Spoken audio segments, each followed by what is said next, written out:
The following is a production of Hometown and Home Country Radio Sports. He missed on purpose. Mansky rebound. He throws it up into the rafters. Book those tickets to Wells Fargo. Algona fans, your Bulldogs are headed to the state tournament for the first time since 1999.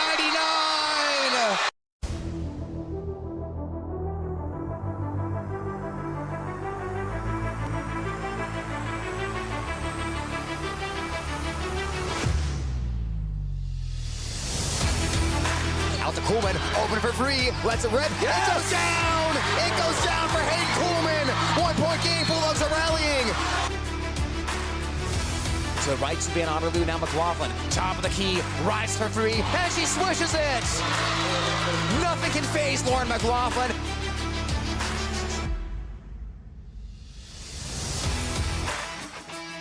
Atherton all the way across to Van Otterloo, catching fire three, and she drills it. 9 point lead for Algona, and the three-pointers are raining down here in Humboldt, Iowa.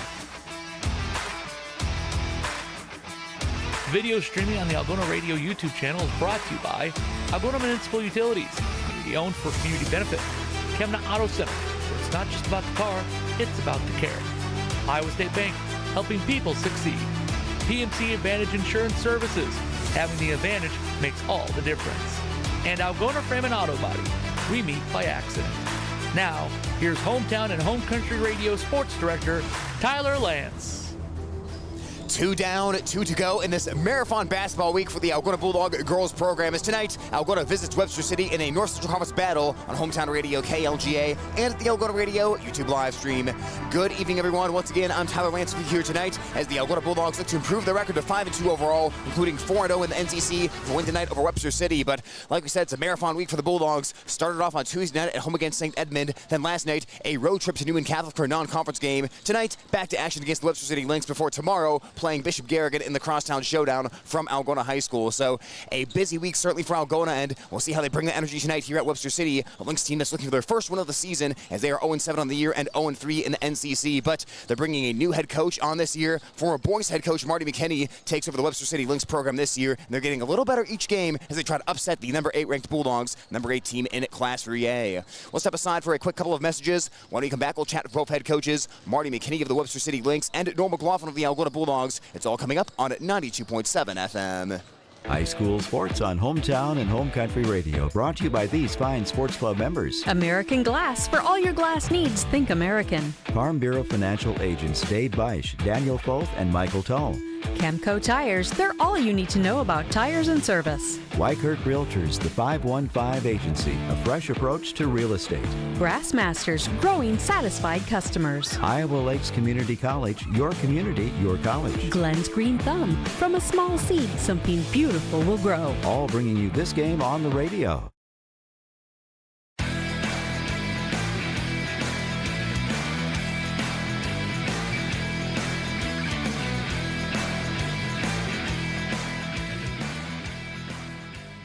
Girls high school basketball action is coming up on Hometown Radio KLGA as Webster City hosts Algona. And right now we're joined by Webster City head coach Marty McKenny. Coach, first of all, thank you so much for joining us today on the pregame show. You bet. Thanks for having me. Starting off here, Coach, let's talk about the beginning of the season for the Lynx. So far, maybe hasn't shown it in the win column yet, but have you seen some progress from this team through those first 7 games? What are some things that have kind of jumped out to you up to this point? Yeah, obviously with being a new coaching staff and starting over kind of from scratch with philosophies and things like that, our girls have had to adapt. They're a really hardworking group that is very coachable. So we're definitely getting better.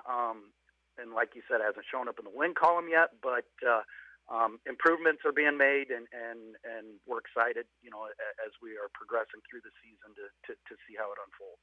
What do you feel some of the biggest key principles or philosophies you're either trying to change or trying to implement for the team this year are? As a coach, I've always been defense first.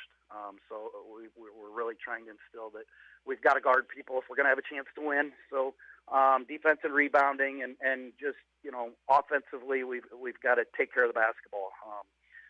Turnovers have been, they've really hurt us. So we're really working on valuing every possession and getting a high quality look on the offensive end. And, Coach, you've gotten some good basketball so far this season from senior Olivia Galentine, who's played several years of varsity basketball, so a pretty experienced senior leading the way for you guys. How big has her experience been in just sort of leading the way and showing the younger players what to do? Yeah, she's definitely our leader as a senior, and she's played, started a couple years, so she's got a lot of experience, and she just does a great job overall with everything. She's our cultural leader. We look to her when we got to have baskets, defensive end, rebounding. She kind of does it all, and she does it with a great attitude. We've put a lot on her shoulders, and she's willing to bear that weight and do all the things that we need her to do. So we're very happy that we have Olivia. We're talking right now with Webster City head coach Marty McKenny. Coach, this will be your final game before winter break. After that, you've got that little time off, and then the second part of the season after that. What do you want to see from your team in the second part of the season compared to the first part of the season? Yeah, we've played a lot of games. I mean, we're going to be sitting at 8 games already going into the break. Would have been 9 had we not had a little ice storm last Saturday, and we would have played at Garner. So I'm looking forward to, we know you get that first part of your season under your belt, the things that, okay, here's what we've got to work on, and we're going to have a week or so to just practice and really work on those key things that we need to get better at. And our schedule has been really tough. Tomorrow night with Algona, they're defending conference champs and with a lot of girls back, and we've played Hampton already. So some non-conference games that against some really good teams. So we're really looking forward to getting that break and getting after it in the gym with some practices and some scrimmages, and then coming back with that second part of the season. Coach, like you mentioned, the final game before winter break comes against the Algona Bulldogs. What are some things that jump out to you looking at the Algona tape?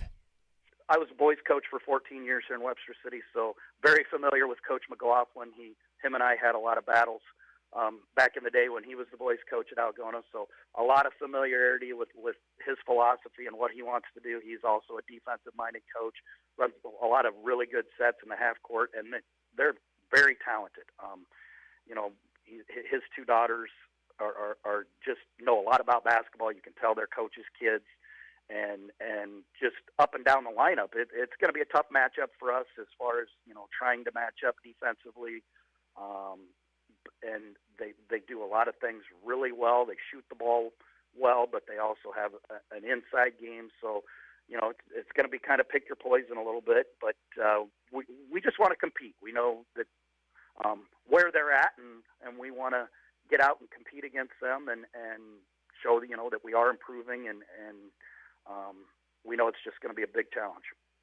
Coach, along those same lines, as we wrap up for today, what's the biggest thing you need to see from your team in this game? Well, first of all, we got to start the game well. You look at it like the other night with St. Ed's, Algona jumped on them early, was up about 20 at the end of the first quarter. We can't afford it.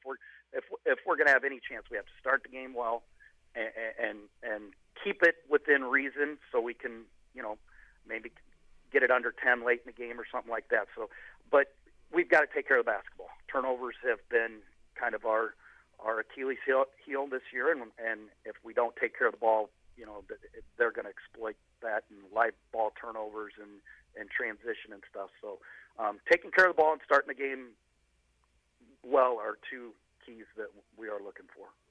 Coach, we appreciate your time on the pregame show today and wish you best of luck against Algona. Thank you very much. Webster City head coach Marty McKenny joining us on Hometown Radio KLGA. We'll step aside for a timeout and chat with Algona head coach Norma McLaughlin coming up next. More Sports Club members. Lusher Family Dentistry, serving your family since 1965 on Call Street in Algona. Algona Plumbing and Heating, where a good flush beats a full house. Kasuth Regional Health Center, your home for health care. Walker Chiropractic and Wellness, caring for Algona, Sway City, and surrounding areas with chiropractic, nutritional, and physical therapy services. Reeves Wicked Good Bar and Grill, for wicked good food, drinks, and service, you gotta go to Reeves. High Point Land Company, your trusted land partner in Algona. All bringing you this game on the radio.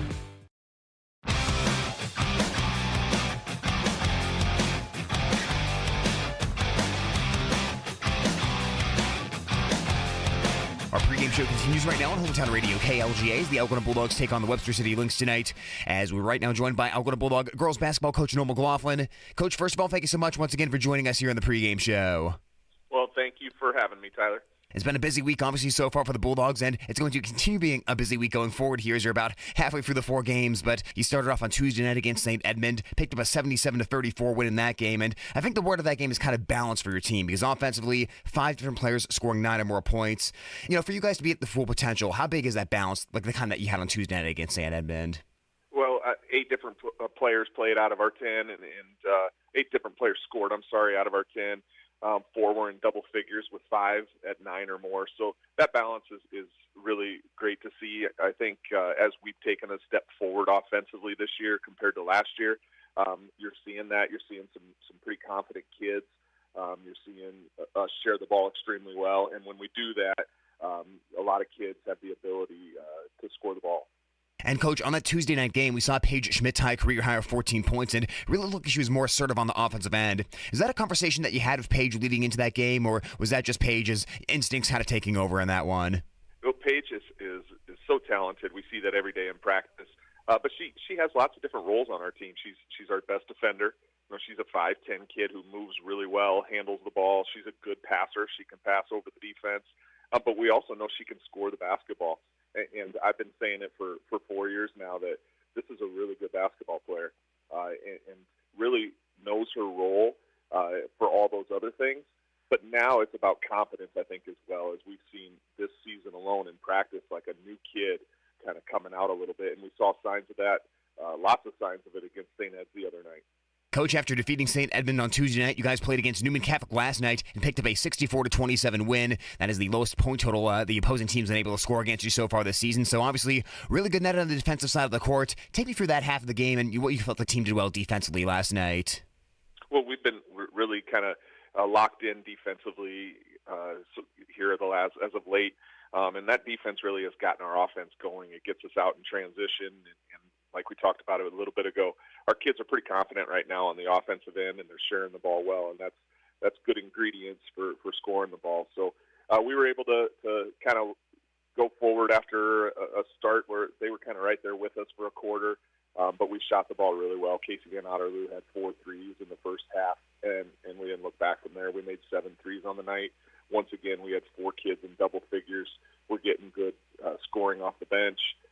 We're rebounding the ball well. But defensively is where it started. Coach, one other thing the Bulldogs have done impressively so far this week is generate offensive rebounds and get second chance opportunities. I believe it was 18 offensive rebounds against St. Edmund and 19 against Newman Catholic, so really crashing the offensive glass. How big of an emphasis has that been for you guys lately? Well, I think part of that is you've got kids who are hungry for the basketball. And we like to say, if you want the basketball, go get an offensive rebound.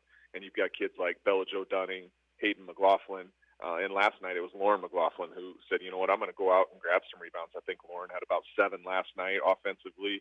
2 nights ago it was Hayden McLaughlin, and Bella Jo's always right there too. So I think it's just a collection of different players saying, you know, go get the ball. There's opportunities there, and they're aggressive and they're confident right now. We're talking Algona basketball right now with head coach Noel McLaughlin. Coach, tonight, final NCC game here before winter break as you guys take on the Webster City Lynx. What do you know about them heading into tonight's game? Well, there's some familiar faces from the last couple of years that we've seen, starting with Olivia Galentine. At their guard position will be their best player. But a big familiar face for me is Marty McKenny making the switch over. He had stepped down from the boys' side here a couple of years ago, and now Marty has stepped in as the girls' coach. And he and I have gone back and forth over the years, lots of different battles on the court. So that's definitely a switch for them. Marty is always known for solid defense, and I anticipate Webster City, you know, playing a really good fundamental half-court man-to-man defense as he's known for. Coach, as we wrap up the interview, what's the biggest thing you need to see from your team in tonight's game? You mentioned early, as we spoke, a long week so far. We're halfway through it, but it's a Friday night, and we're saying we're only halfway through it. And for us to show up each game, regardless of the opponent, for us to show up each night and play the same way, we've been able to do that the first 2 games this week. But that's going to be the test tonight. It's the 3rd game now, back-to-back nights after a road game last night. The test is going to be what do our kids look like? What's the energy level? What's their focus? That'll be our talk going into the game. Coach, we appreciate the time today and wish you best of luck in tonight's game. Thank you much, Tyler. Algona girls basketball coach Noel McLaughlin joining us on Hometown Radio KLGA. Right now, a quick timeout. When we come back, tip-off between the Algona Bulldogs and Webster City Lynx. Thank you to these sports club members bringing you this game on Hometown Home Country Radio. CB Grain Solutions, satisfaction guaranteed. Dump It, Kossuth County's local and reliable waste service provider for commercial and residential customers. Albert Electric, flip the switch to Albert Electric. Billy Offerman, your State Farm agent in Algona. Like a good neighbor, State Farm is there. Greg Penning and Company, certified public accountants where everyone counts. Daylight Donuts, open early with delicious donuts and great coffee. All bringing you this game on the radio. High school sports on Hometown and Home Country Radio, brought to you by these fine sports club members. Signworks Inc. For all your signage needs and printed apparel, stop in or call 295-9544. New Way K&H Co-op, delivering exceptional value through knowledge and innovation. West Bend Ford, meeting your service, new and used vehicle needs. Tom Eischen Sales, your store in the country, carrying steel and Toro products and Green Mountain pellet grills. PMC Advantage Insurance Services, insuring our neighbors for over 80 years. All sponsors of this game broadcast. For over 40 years, Northwest Iowa Bone, Joint, and Sports Surgeons have maintained one mission: to provide excellence in orthopedic care.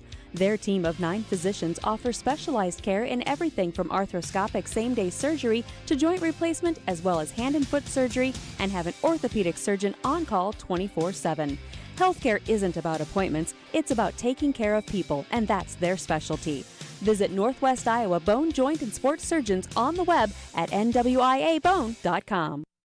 High school sports on Hometown and Home Country Radio, brought to you by these fine sports club members. AK's Chrome Kitchen. When you come in, your family. Farmers State Bank is proud to be part of our community. Offices in Algona, Whittemore, and West Bend. Stroman Dental, giving you something to smile about. Bill's Auto and Truck Repair. Service is the difference. Trend Salon, your complete family hair salon. It's all about you. Oak Crest Funeral Services, celebrating a life lived. All bringing you this game on Hometown and Home Country Radio. Where you bank matters. Hi, I'm Sherry Bacon at Security State Bank, and we're relationship bankers. We get to know our customers and understand their financial needs. We're locally owned and operated, which means family, community, and service always comes first. So come to Security State Bank. We'll treat you like family. Security State Bank in Algona, Burt, and Laverne. Member FDIC, Equal Housing Lender. Security State Bank.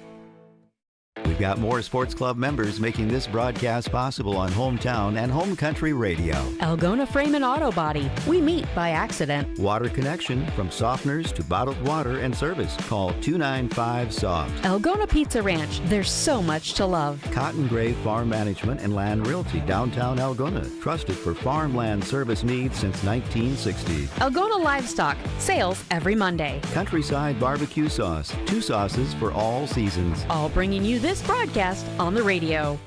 High school sports on Hometown and Home Country Radio, brought to you by these fine sports club members. Central Financial Group, where you belong. Down to Earth Tree Service, your local Algona Tree Service. Styles Salon, your salon in Algona. Create yourself. Farm and Home Services. View their listings at farmhomeservices.com. Holmes Animal Clinic, animals large and small. They love them all. Dance Connection and Tumbling by Michelle. Passionate about teaching, creative about dance. Visit their studio or danceconnectionbymichelle.com.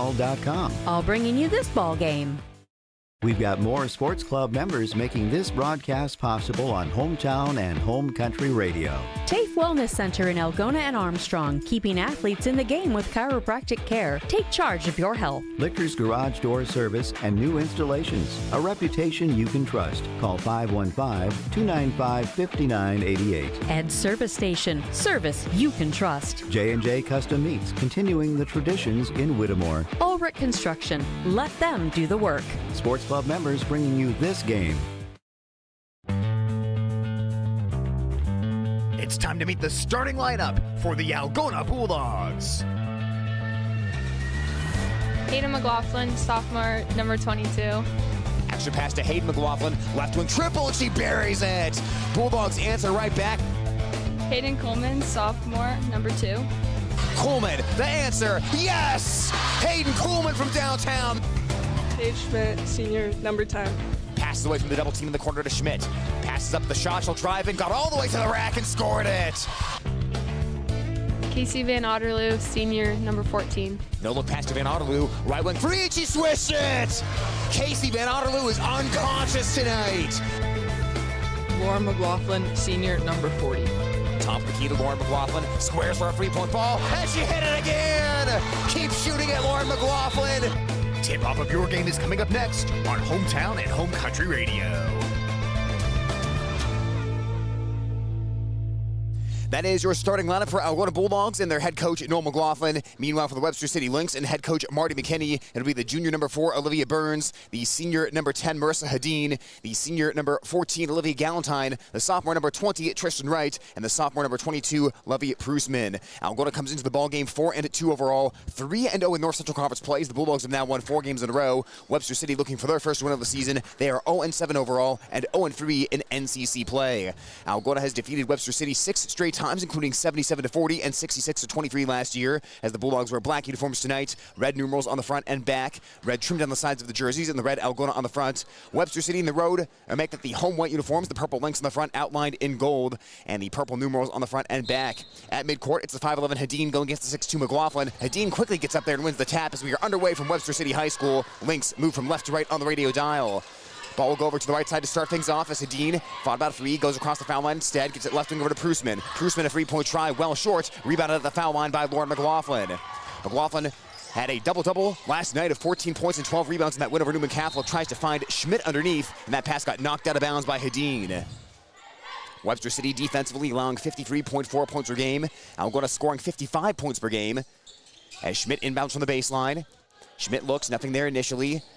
Running out of time before the 5-second call, and she did not get that ball in time. Bulldogs turned it over on the 5-second count as Schmidt held until the end there, but Webster City did a good job covering up that inbounds play. Yeah, they really did. Then Coach McKinney talked about defense being a real emphasis. Nice job there on that inbounds play. Algona uses the 1-2-2 press as Webster City gets the ball across half court with Galentine. Galentine, their leading scorer, gives the ball up to Hadeen, takes a couple dribbles towards the right, and looks for Tristan Wright. Wright flings it over to the left side to Galentine, the leading scorer at 10.4 points per game. Lost the basketball on the drive, though. It rolls outside to Hadeen. Now down into the corner as we'll get it to Wright. Back outside to Burns. The junior goes around towards the left. It's Galentine. Works into the lane. Bounce pass will go through the hands of Prusman and out of bounds. Back to Algona. Nice bounce pass. Right place. Just couldn't gather it in. Goes off for a hands out of bounds.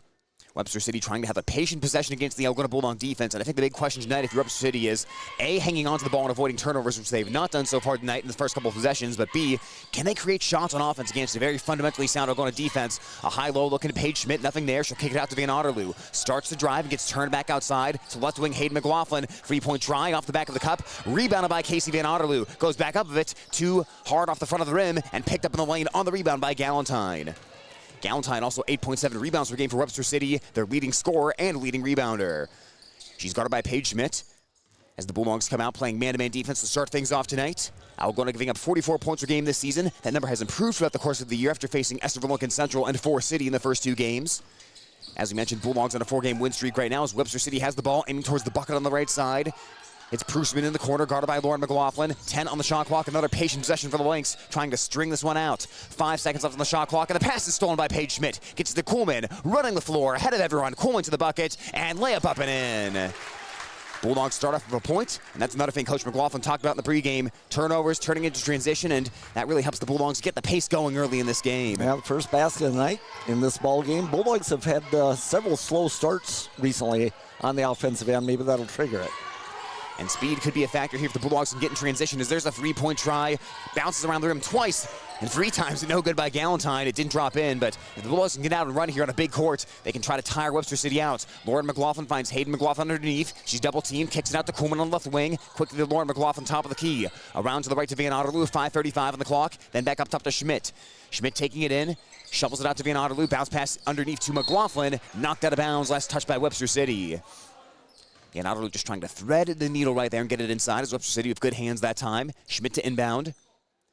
Bulldogs 2 for 2 so far this week as they beat St. Edmund on Tuesday night, 77-34. Beat Newman last night, 64-27, as McLaughlin misses the layup from the left side. Hayden McLaughlin couldn't knock that one down, and the score stays 2-0. Webster City, Algona on top of Webster City, that is.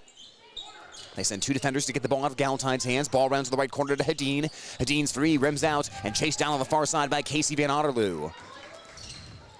Coming up the court is Kuhlman down the lane. Kuhlman fakes that with the head one way, floats but misses. Rebounded center of the paint by Wright. This Bulldog team trying to limit Webster City's to 1 and done so far tonight, as Bulldogs have had some issues with the offensive boards by opposing teams this season. The Bulldogs have generated a lot of second chance opportunities themselves with 2 games this week, as the bounce pass goes nowhere as Burns threw that one out of bounds. She was looking for Prusman that time, but Prusman was a lot further back in the lane than Burns was expecting. Yes, absolutely. And that's 3 early turnovers for the Lynx, I think, out of the first 4 possessions. Lentz into the ball game for Algona. Maya Lentz and Bella Jo Dunning in right now for Paige Schmidt and Hayden McLaughlin. 2-0 Algona at the 4:40 mark of quarter number 1. In the high postage, Dunning takes a couple of dribbles and wings it over to Kuhlman. Kuhlman in a lot of traffic, lost the dribble there and picked it up. Top of the key now to Dunning. Looking left to Van Otterloo on the wing with 18 on the shot clock. Van Otterloo's pass got tipped and taken away by Webster City's Galentine. It will come the other way. Galentine left of the paint.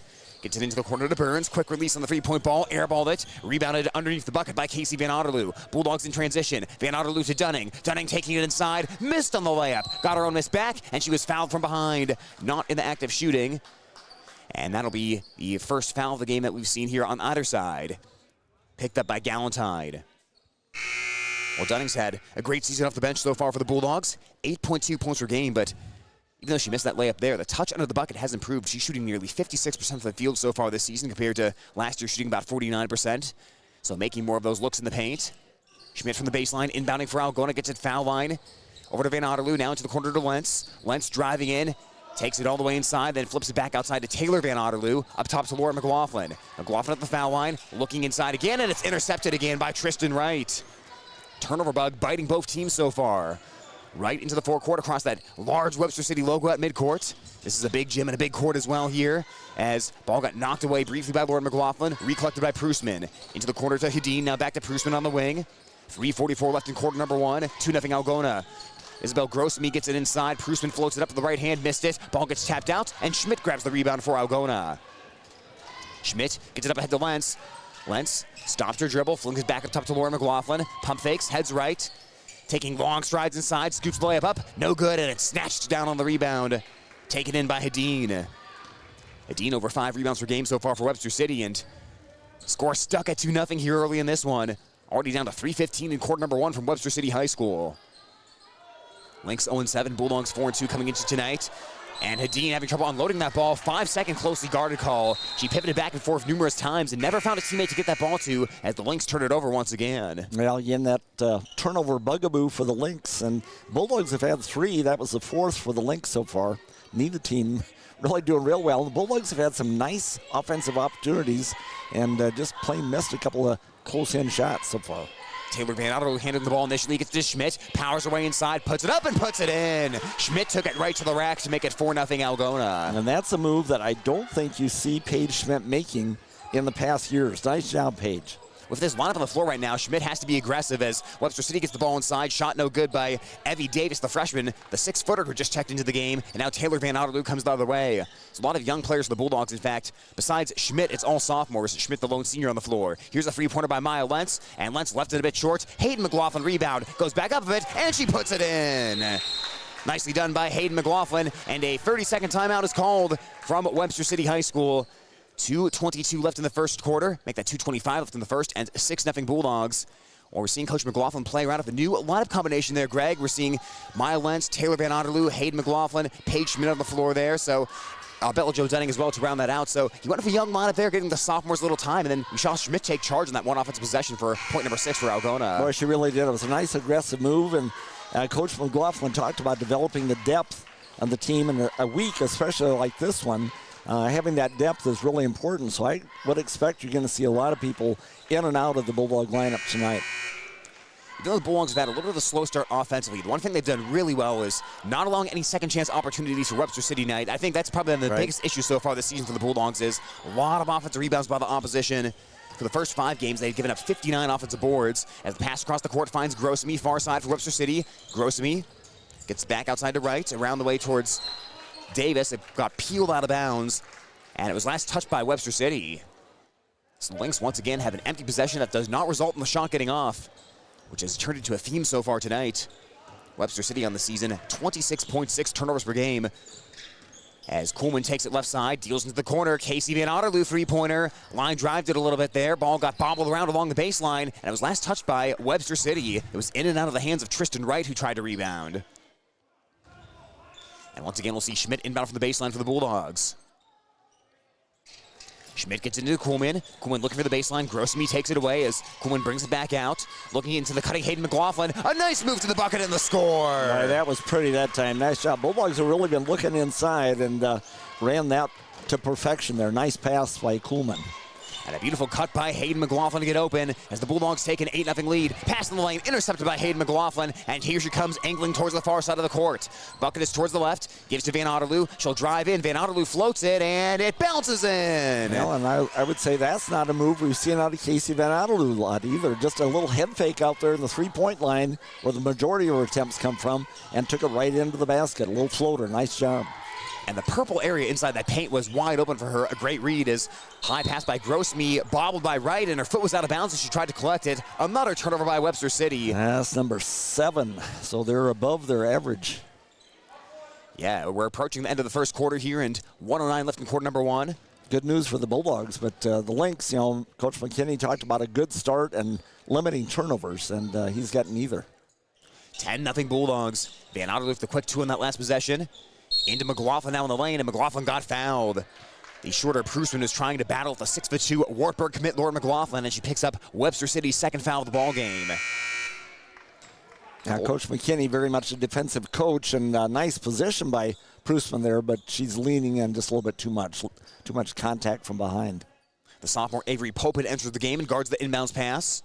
Bounce into Hayden McLaughlin, hits off the bottom of the backboard, and a late foul called. The push on Webster City, their third foul, and this time Hayden McLaughlin will head to the foul line to shoot 2 shots. She's been very good at the foul line so far this season, has increased that free throw percentage to 80%, as she'll try to give the Bulldogs an increase on their lead, which is already at 10-0 here in quarter number 1. Well, the big thing this week for Algona, like we talked about with Coach McLaughlin, as Hayden McLaughlin buries the foul shot. This is the third of 4 games this week, so Coach McLaughlin wants to see the same effort level each night from the Bulldogs, consistent style of play, and this is the tough game in a way because it's that sandwich game. You played against Newman with a night of rest last night. Now it's the second night of back-to-back, and you know Crosstown's coming up tomorrow. This is the game where the Bulldogs, you don't want to slip up energy-wise, as so far they lead 12-0. Well, again, playing a lot of people and using that depth they're developing will pay off. Bounce pass to Burns for Webster City. Feeds Grossmy in the corner. Grossmy open look for 3. Too strong. Rebound taken in by Webster City's Popin. Gets it out to a long 2 by Galentine. Galentine missed it left, and Dunning collects the rebound. 12-0 Algona as we approach the end of the first quarter. 32 seconds on the game clock. 31 on the shot clock. Top of the key, it's Kuhlman. McLaughlin trying to post up inside. Against Grossmy as Kuhlman brings it back out. Now looks for McLaughlin beyond the perimeter in front of the Webster City bench. Into the cutting Paige Schmidt. Makes a great catch. Brings it out towards the baseline. Now to McLaughlin. 17 seconds left in the first quarter. Lauren McLaughlin holding and looking and finding Van Otterloo on the right wing. Van Otterloo inside to Dunning. Got great position inside. Spun to the bucket and scored. Yeah, that was a beautiful move by Dunning that time. Receiving the ball, saw where her defender was and just spun in. Had the nice open look. And Webster City hoists up a 3 at the horn. No good by Burns off the front of the rim. And that is the end of quarter number 1. So a bit of a slow start offensively for Algona, but the last couple of minutes of the quarter, they dominate and lead Webster City 14-0 as we head to the second on Hometown Radio KLGA and at the Algona Radio YouTube live stream. High school sports on Hometown and Home Country Radio, brought to you by these fine sports club members. Central Financial Group, where you belong. Down to Earth Tree Service, your local Algona Tree Service. Styles Salon, your salon in Algona. Create yourself. Farm and Home Services. View their listings at farmhomeservices.com. Holmes Animal Clinic, animals large and small. They love them all. Dance Connection and Tumbling by Michelle. Passionate about teaching, creative about dance. Visit their studio or danceconnectionbymichelle.com. All bringing you this ball game.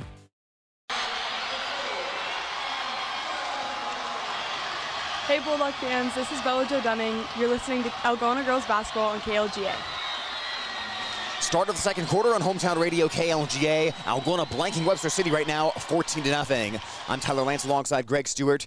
Greg, we're seeing Webster City try to aggressively defend the Bulldog bigs. They're really trying to front them and avoid that energy pass getting inside. But if you're the Bulldogs and you can squeeze that pass in like they just did to Bella Jo Dunning, there is nothing between the Bulldog player and the basket after that. Yeah, Bulldogs have been looking inside consistently on offense and really trying to pound the ball in there. And Bella Jo Dunning just did a superb job on that last one. Got the pass where she needed cheated on the baseline side and just spun in toward the baseline and had a nice open look. Dunning had 14 points against Newman Catholic last night in that 64-27 win by Algona. Here's Coleman on the drive, took it all the way to the rack and scored it. That's the aggressive move by Hayden Coleman we're used to seeing, and a 16-0 Bulldog lead.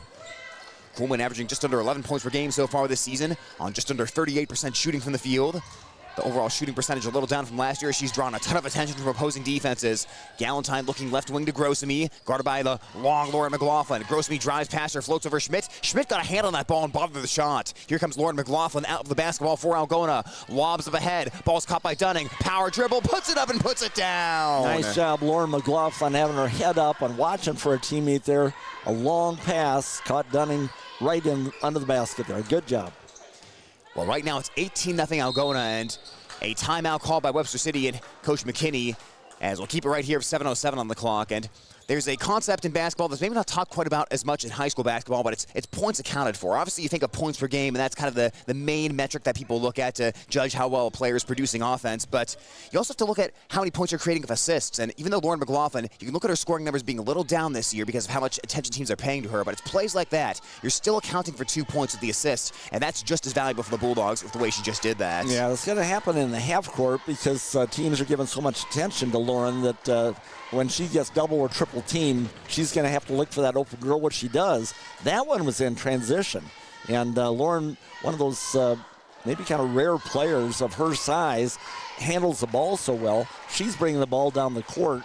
And as you want a girl to do, bring the ball down the court, had her head up and saw Bella Jo Dunning hustling down the court there and gave her a beautiful feed from, past half court. Great job. And meanwhile, Webster City just having trouble holding on to the ball offensively. Like we said, nearly 27 turnovers per game for the Lynx, and they are so far on pace for that tonight.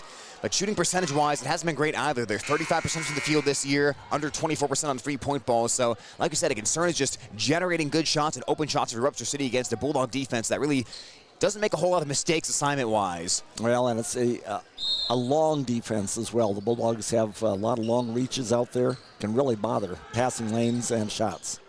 Bulldogs right now with the two McLaughlin sisters, Dunning, Taylor Van Otterloo, and Lentz on the floor as the ball is thrown away by Webster City. It's behind Olivia Burns, and with 6:57 on the clock, Bulldogs have it back. Looked like that possession they wanted to go 1-3-1 zone there, as we've seen the Bulldogs play a lot of man-to-man defense, but that can be a confounding defensive look that you don't see a lot as a high school team. On the left side, it's Hayden McLaughlin gets it over to Van Otterloo. Taylor Van Otterloo takes 2 dribbles to the right and returns the ball to McLaughlin. Now corner to Lauren McLaughlin. Contested three-point look. Left it short as it wedged inside. Rebound into the pocket of Tristan Wright. Gets it out to Galentine, the leading scorer for the Lynx. Still 18-0 Bulldogs as Galentine shovels the ball to Burns. Burns down the lane, back outside to Wright. Into the corner. It'll be a catch-and-shoot three by Hadeen, and that one rims out. Fight for the rebound, tapped out of bounds. Last touch by Lentz for the Bulldogs as she was fighting down there with Prusman. Well, Bulldogs past 2 games.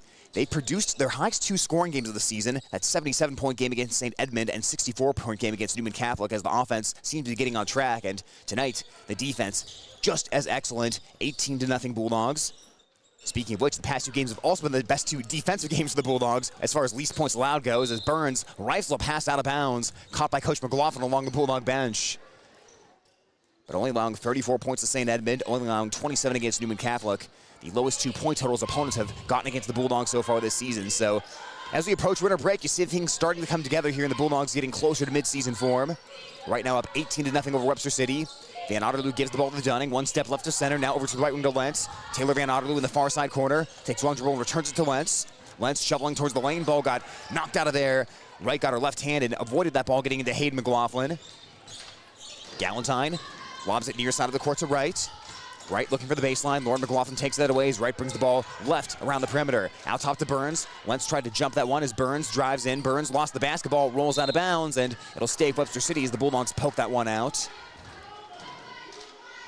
Algona 33-4 against Webster City dating back to 2007. They've won their last 6 matches with the Lynx. Won inside of this gymnasium 66-23 last year as Bella Jo Dunning had a career high of 17 points in that game. We've seen a couple of early buckets already tonight by Dunning. Working with the ball, it's Galentine, edge of the paint. Gets it outside to Prusman. Prusman free from the right side, and Prusman knocks it down. First field goal for Webster City comes at the 5:22 mark. That'll make the score 18-3 as the Bulldogs maintain the lead. Taylor Van Otterloo running point right now. She comes across the Webster City logo. Bounce pass onto the elbow to Hayden McLaughlin. One dribble towards the right back to Van Otterloo on the wing. Inside to Dunning, makes a nice catch and can't finish at the rim. We got a little too deep under the bucket that time as the Lynx forced the Bulldogs to be one and done. Galentine returns up the floor. Between the circles is Galentine. Bounce pass right side to right. And finds Hadina in the corner. Over to the left, it's Prusman. Guarded by Dunning. Prusman looking to drive in, gives it off to Burns, top of the key. Bulldogs have gone back to a man-to-man defense here as Prusman works the dribble, and Prusman got fouled by Dunning that time. First foul on the Bulldogs. That's amazing right there. First foul. We're through a quarter and a half of play here. Bella Jo Dunning, though, as she typically will do, very aggressive defensively, and got a little too tight there. And Burns lost that ball out of bounds. It was knocked out. Last touch by Hayden McLaughlin, so the Lynx will keep it. That's one thing the Bulldogs have done well here for a couple of seasons is defend without fouling. Last year, they committed the least fouls in the North Central Conference, so they're a very disciplined defense. Like you said, some good. There are a few fouls that can be well placed, but you don't want to get overly fouled or getting into foul trouble, I should say, as a jumper misses to the right, rebounded by Hayden McLaughlin, and do a great job avoiding foul trouble as they get the ball up to Lentz. Lentz looking inside, bounce pass to Dunning, and that one is knocked out of bounds. Last touch by Webster City. You can really see the effort to get the ball inside. Lentz had a decently open look for three there, but her whole focus was on Dunning on that right side block. Taylor Van Otterloo holding and looking and lobbing it into Hayden McLaughlin. Deep on the right wing with 4:18 left in the second quarter. Bounce pass towards the baseline. Dunning trying to reach it. Was able to get over to Lentz. Now to McLaughlin. McLaughlin 3-point try. Off the back of the cup. Offensive board Dunning. Dunning put back up and in. Breaks a little mini scoring drought for Algona. It's been a couple of minutes. And Dunning scores once again to make it 20-3. Bella Jo Dunning so good underneath the basket there, battling for rebounds. Here's a three the other direction. It is short by Hadin as it just grazed the rim. And Taylor Van Otterloo comes out with the basketball. Long pass down the floor to Hayden McLaughlin. Makes the catch. Spun it up and in. What a find by Taylor Van Otterloo. That was a Patrick Mahomes-esque pass down the court. Yeah, it really was. Good job by the Bulldogs of using the whole court there and scoring in transition again. 22-3 Algona. 3:30 left in the second quarter as the Bulldogs are suffocating the Lynx so far tonight. Bucket is towards the right. It's Burns up top, guarded by Lentz. Burns driving in. Burns got the shot blocked, but a foul is called. That'll be foul number 2 against the Bulldogs as Burns this time will head to the line and shoot 2. Burns so far this season, 3.6 points per game for the Lynx. And that'll give the Lynx a quick breather here as the Bulldogs look to get out and run up and down this large court. Webster City is a team about 55% from the foul line as Burns cues up the first one. And knocks that one down, making it 22-4. Well, Greg, as you know, this is year number 100 of the NCC. We heard the PA announcement about that before the game got started. And, of course, these two teams, original members of the North Central Conference as well. They are both charter members. Conference started back in November of 1924. Second free throw on the way, and Burns rattles that one in as well. 22-5 now in favor of Algona. Kuhlman back into the ballgame. She brings the ball across half court. 3:17 left. Kuhlman pulling up for a 3-point try. Rims out no good. Offensive board taken in by Van Tiger, who just checked into the ballgame. The Bulldog sophomore Gabby Van Tiger had that offensive board as she'll hand it off now to Casey Van Otterloo back into the ballgame. Van Otterloo finds Spear. Bounce pass to Van Tiger. Great movement to the score. Nice job. Van Tiger cuts in from the corner there along the baseline, and a nice bounce pass to her. An excellent job moving the basketball by the Bulldogs and manipulating that defense. And once again, the Bulldogs trying a little different looking lineup than we've usually seen this year and working on that first possession, getting it inside Davis. Davis can't finish at the bucket, and rebound bounces out to Van Tiger. Gets it quickly to Kuhlman. Kuhlman looking to run the floor here. She stumbles, gets it to Schmidt. Now top of the key, Casey Van Otterloo. 3-point ball, she cans it! Casey Van Otterloo makes it 27-5. 2:26 left in the first half. Casey Van Otterloo so far this season, 33% on 3-point balls, and she hits right there from the top of the key. This Bulldog lineup, Schmidt, Kuhlman, Spear, Van Tiger, and Van Otterloo. A couple of productive possessions so far. Galentine flings it over to the right side. It's Hadin trying to get loose. Now back up top to Galentine, who's been held scoreless so far today. Shovels the ball to Davis, takes 2 dribbles, looks inside, pass into the lane, caught by Prusman. Now back out beyond the perimeter. Ball knocked out of bounds as Kuhlman got a hand on that one. Webster City brings a couple of subs into the ball game. Popping back in as well as Grosamy. Also joining them is Wright. And that comes with 2 minutes left here in the second quarter. A 27-5 Bulldog advantage. Ball gets inbounded and almost intercepted by Van Tiger, and she stepped out of bounds, but a great job jumping in front of Poppin to nearly intercept that pass and force another turnover. Defensive readiness, always have your eye on the ball as well as the girl you're guarding. Ball's lobbed into Poppin, collects it just left of center, outside the 3-point line. 9 on the shot clock, now 7. Webster City has to get to work here as Wright heads right around the perimeter. 4 seconds on the shot clock. Bulldogs poke at the basketball, and Wright traveled with it. A turnover once again. Now forced by the Bulldog defense that time. Got the hands on the dribble, and she took a couple of steps with it and got called for traveling. Still had possession. Hayden Kuhlman will jog the ball up the court with 1:40 left in the first half. A great defensive performance so far by Algona as Kuhlman settles herself for a top of the key triple, and it rattles and it drops through. That ball thought about popping out, but it settled down into the cup, and the Bulldogs take a 30-5 lead. Bulldogs have gone inside repeatedly in this ball game, so now it's starting to open up those three-point looks. It's really a diversified offense for this Algona team. And Kuhlman looking to get that three-point ball going. She'd been 2 of 10 on threes. The pass inside into traffic, knocked away by Van Tiger and taken by Van Otterloo. Some great defensive minutes for Gabby Van Tiger. Van Otterloo, great pass to Paige Schmidt. Tough angle there, couldn't finish. Rebounded by Spear. Spear back up of it, and that got swallowed up by Poppin. She blocked the shot. But Kuhlman last year, one of the best three-point shooters in the NCC, just under 38%. She was 4th for the conference in three-point percentage, but like we said, just 2 three-pointers coming into today. Here's a pass to a wide-open player underneath as Galentine will lay it up and in. That's her first basket of the night. And she is the leading scorer for Webster City, more than twice as many points as any other Lynx player this season. So to have her first bucket come this late is a good credit to the Bulldog defense as Casey Van Otterloo buries another 3 from the left wing. 33-7 Algona. Casey Van Otterloo starting to feel it a little bit here in the end of this first half. 33-7 Bulldogs right now. Galentine with 23 seconds on the clock. Webster City looking to take the final shot of the quarter as Schmidt guards Galentine well out beyond the perimeter. Galentine burning a little clock. Got to be careful of that ball, though. Schmidt in the area. You can't be too casual with it here as Galentine works toward the baseline. She blew a tire and lost the ball out of bounds. Casey Van Otterloo was into her body just a little bit, but not nearly enough to elicit a foul. I don't think Galentine was expecting any body contact there. She ended up tripping and falling. So 8 seconds left in the first half. Bulldogs will roll the ball out to Kuhlman. Kuhlman across the Webster City logo at half court with 5 seconds. Kuhlman top of the key. Kuhlman driving, getting downhill, got to the rack and scored it. Nice little head fake at the top of the key.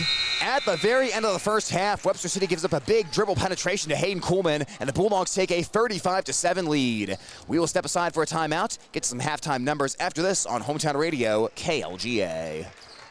When you need cash on the go, there's no need to pay a surcharge fee with MoneyPass. Iowa State Bank is proud to be part of the MoneyPass network of surcharge-free ATMs found nationwide. Look for the green and blue MoneyPass symbol on over 32,000 ATMs across the nation. Or find an ATM near your vacation spot or travel destination at MoneyPass.com. MoneyPass, another way that Iowa State Bank helps people succeed. Member FDIC.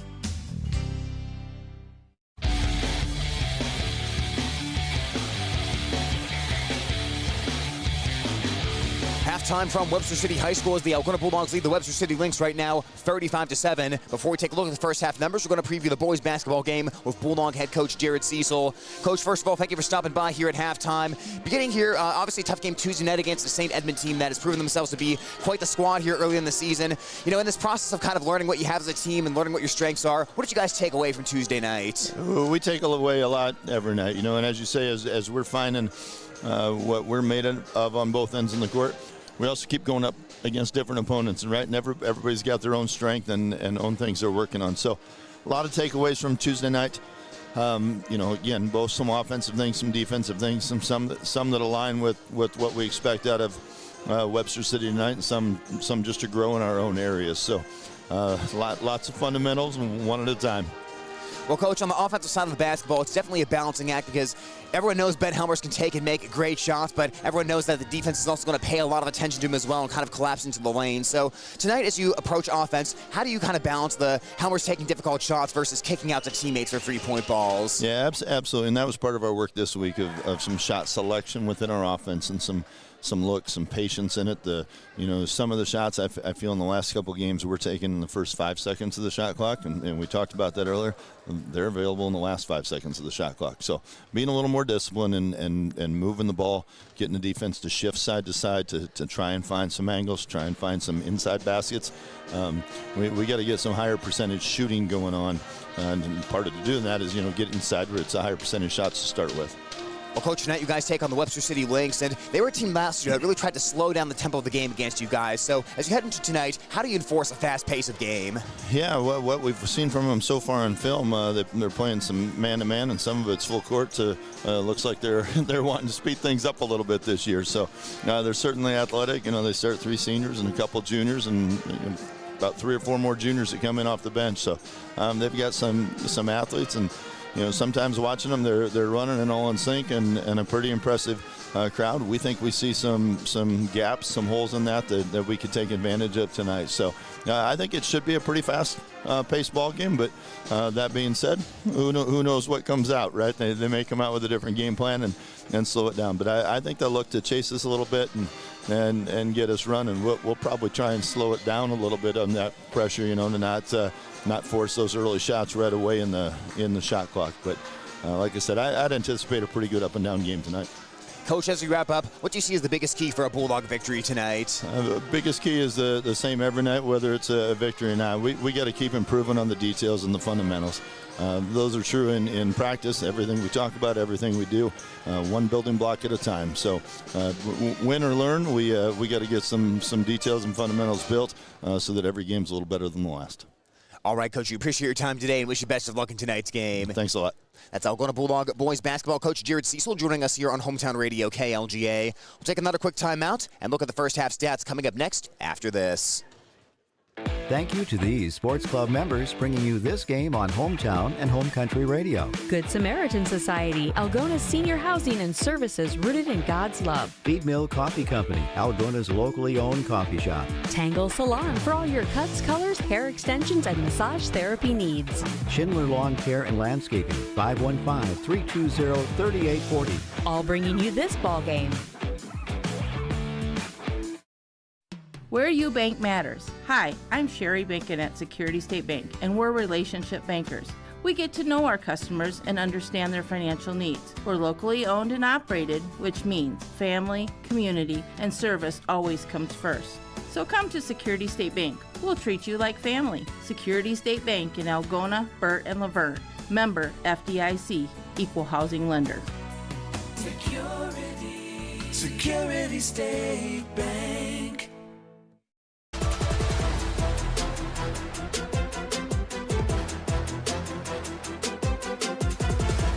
Halftime from Webster City High School as the Algona Bulldogs lead the Webster City Lynx 35-7. Just got done talking with Bulldog head coach Jared Cecil about the boys game coming up, which of course will follow this girls matchup. But first, we'll now recap the girls game here. Again, we're at halftime, 35-7 is the Bulldog lead. Scoring by quarter, the Bulldogs had a 14-0 scoring advantage in the first quarter and a 21-7 scoring advantage in the second. Webster City did not get their first bucket of the game until 5:22 left in the second quarter, so obviously a stifling defensive effort so far by the Bulldogs. But Greg, I'll say this, I do feel like it was a feeling out process the first couple possessions for the Bulldog offense tonight. Things started a little slow there the first 3 or 4 minutes, but once the Bulldogs got a feel for what Webster City was doing defensively, they really made some good adjustments offense. They started moving a little better without the basketball in their hands, and they started making some better passes as well that resulted in less turnovers and more buckets in the paint. Yeah, I think that's been a point of emphasis so far for the Bulldogs tonight. They're doing a nice job of moving away from the ball, cutting in toward the basket, and we've had some nice interior passes. Kind of a pattern. It seems like the Bulldogs have struggled to get going offensively at the start of most of their games really so far, and it was a little bit slow again tonight. Missed a couple of bunnies, if you will, right underneath the basket, but that's picked up, and Bulldogs really doing a nice job of moving the ball also in transition. Really seeing a couple of terrific passes over half court, taking advantage of the Lynx defense not getting back, and the Bulldogs just outrunning them down the court. Webster City, Coach McKenny talked about 2 keys to the game, and that was a good start and cutting turnovers or limiting turnovers. And unfortunately for the Lynx, they've got 12 turnovers here at halftime, and which is right about on their season average. Shooting just 13% from the floor. did not get them off to a good start. Matter of fact, they were shut out there in that first quarter. So they're in a hole that is probably going to be exceptionally difficult for them to fight back into. He talked about staying close enough that maybe we can get into single digits. That looks like a long shot. So interesting second half now. We may well see a running clock here before too long. Is for the Bulldogs to not lose focus, continue to play sharp, because whenever you're on the court and you've got minutes there to work with, opportunities maybe try some different things, but you want it to be sharp. You don't want to get kind of careless with the ball or anything like that. So I'm sure Coach McLaughlin will be talking about that. We're going to continue to see that rotation of players and everybody in the Bulldog bench getting plenty of minutes tonight. And so far, this is the best case type of scenario if you're an Algona Bulldog fan, because, like we said, this is the second of 3 games in a row and the third of 4 games this week. So, obviously, after a couple of weeks of playing maybe 1 game in a week and having a game against Charles City not be played because Charles City didn't field the girls' varsity program this season, the Bulldogs have had a light schedule up to this week, but it gets busy this week. And then, of course, the big crosstown game on Saturday is highly anticipated. So, the best case scenario for the Bulldogs is shoot well, play good defense, get the big first half lead, and then maybe you can give your starters a little rest in the second half. And even in the first half, the starters have spent some time on the bench. Coach McLaughlin has tried some different lineups that have worked pretty well. So this is one of those nights where you want to get everyone out healthy, everyone out feeling good, and you want to have a confidence-building night too. You don't want to have a night where the 0-7 Lynx stick around against you and make it a game in the second half. Bulldogs have taken care of business, and I'd say this is about exactly what they could have hoped for coming into the game. Yeah, I agree completely, and you talked about, or you mentioned confidence there, and the Bulldogs, I think, overall, a very confident team coming into the season, but you open up with that really tough schedule at the head of the season, and sometimes that can kind of knock you backwards a little bit. Hey, are we maybe quite where we thought we were? And so for the Bulldogs, I think it's nice to have a game like this again, where they got a fairly easy win over St. Edmund the other night, looking like another one tonight, building on that confidence, getting into a flow, doing a lot of nice things, as we mentioned, with movement away from the ball here tonight, and still playing that really tough defense without fouling much. So it's a good effort so far. You want to continue that through the second half and into tomorrow and then into break. That's exactly right. Like I said, I feel we're seeing the Bulldogs play better and better basketball as the season's gone on, which is not something that's surprising, but it is really kind of a slap in the face when you start 0-2, even if it's against 2 of the top 4 teams in the state by the rankings. The Bulldogs, I know, were disappointed with the way the first 2 games went, but they haven't let those 2 games linger, and that's an important thing. They haven't lost a game that they weren't supposed to lose after those first 2 games got away from them, and this is very similar to last year. Bulldogs dropped the first couple of games and then went on to win 19 games and only lose 5. So this is one of those games and one of those weeks where you build momentum as the week has gone on. We're seeing good things on both sides of the court. This is, second of 3 nights, and the Bulldogs, it doesn't look like they overlooked Webster City in any way. They came out ready to play tonight, and we'll see if that continues here in the second half.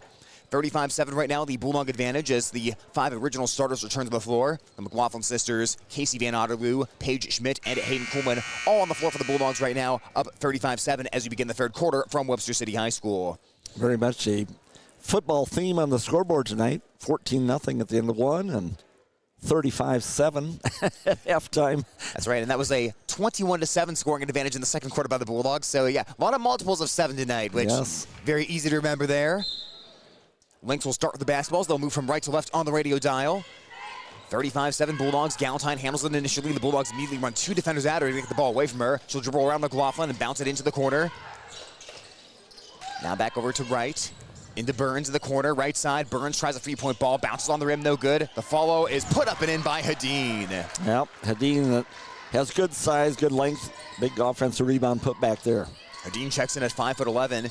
Primarily shoots 3-point shots for Webster City. 36 out of 42 shots for her have been threes coming into tonight as Hayden McLaughlin tries the free. She airballs it, and Burns will track that one down in the corner for the Webster City rebound. And then it's stolen away in the backcourt. Coleman took it out of the hands of Galentine, who didn't see her coming. Spin move by Coleman, left layup short. Rebound by Schmidt. Kicks out to Van Otterloo. Left wing Trey, and she hits it again! Yeah, I think Van Otterloo is really feeling comfort out there right now with that shot.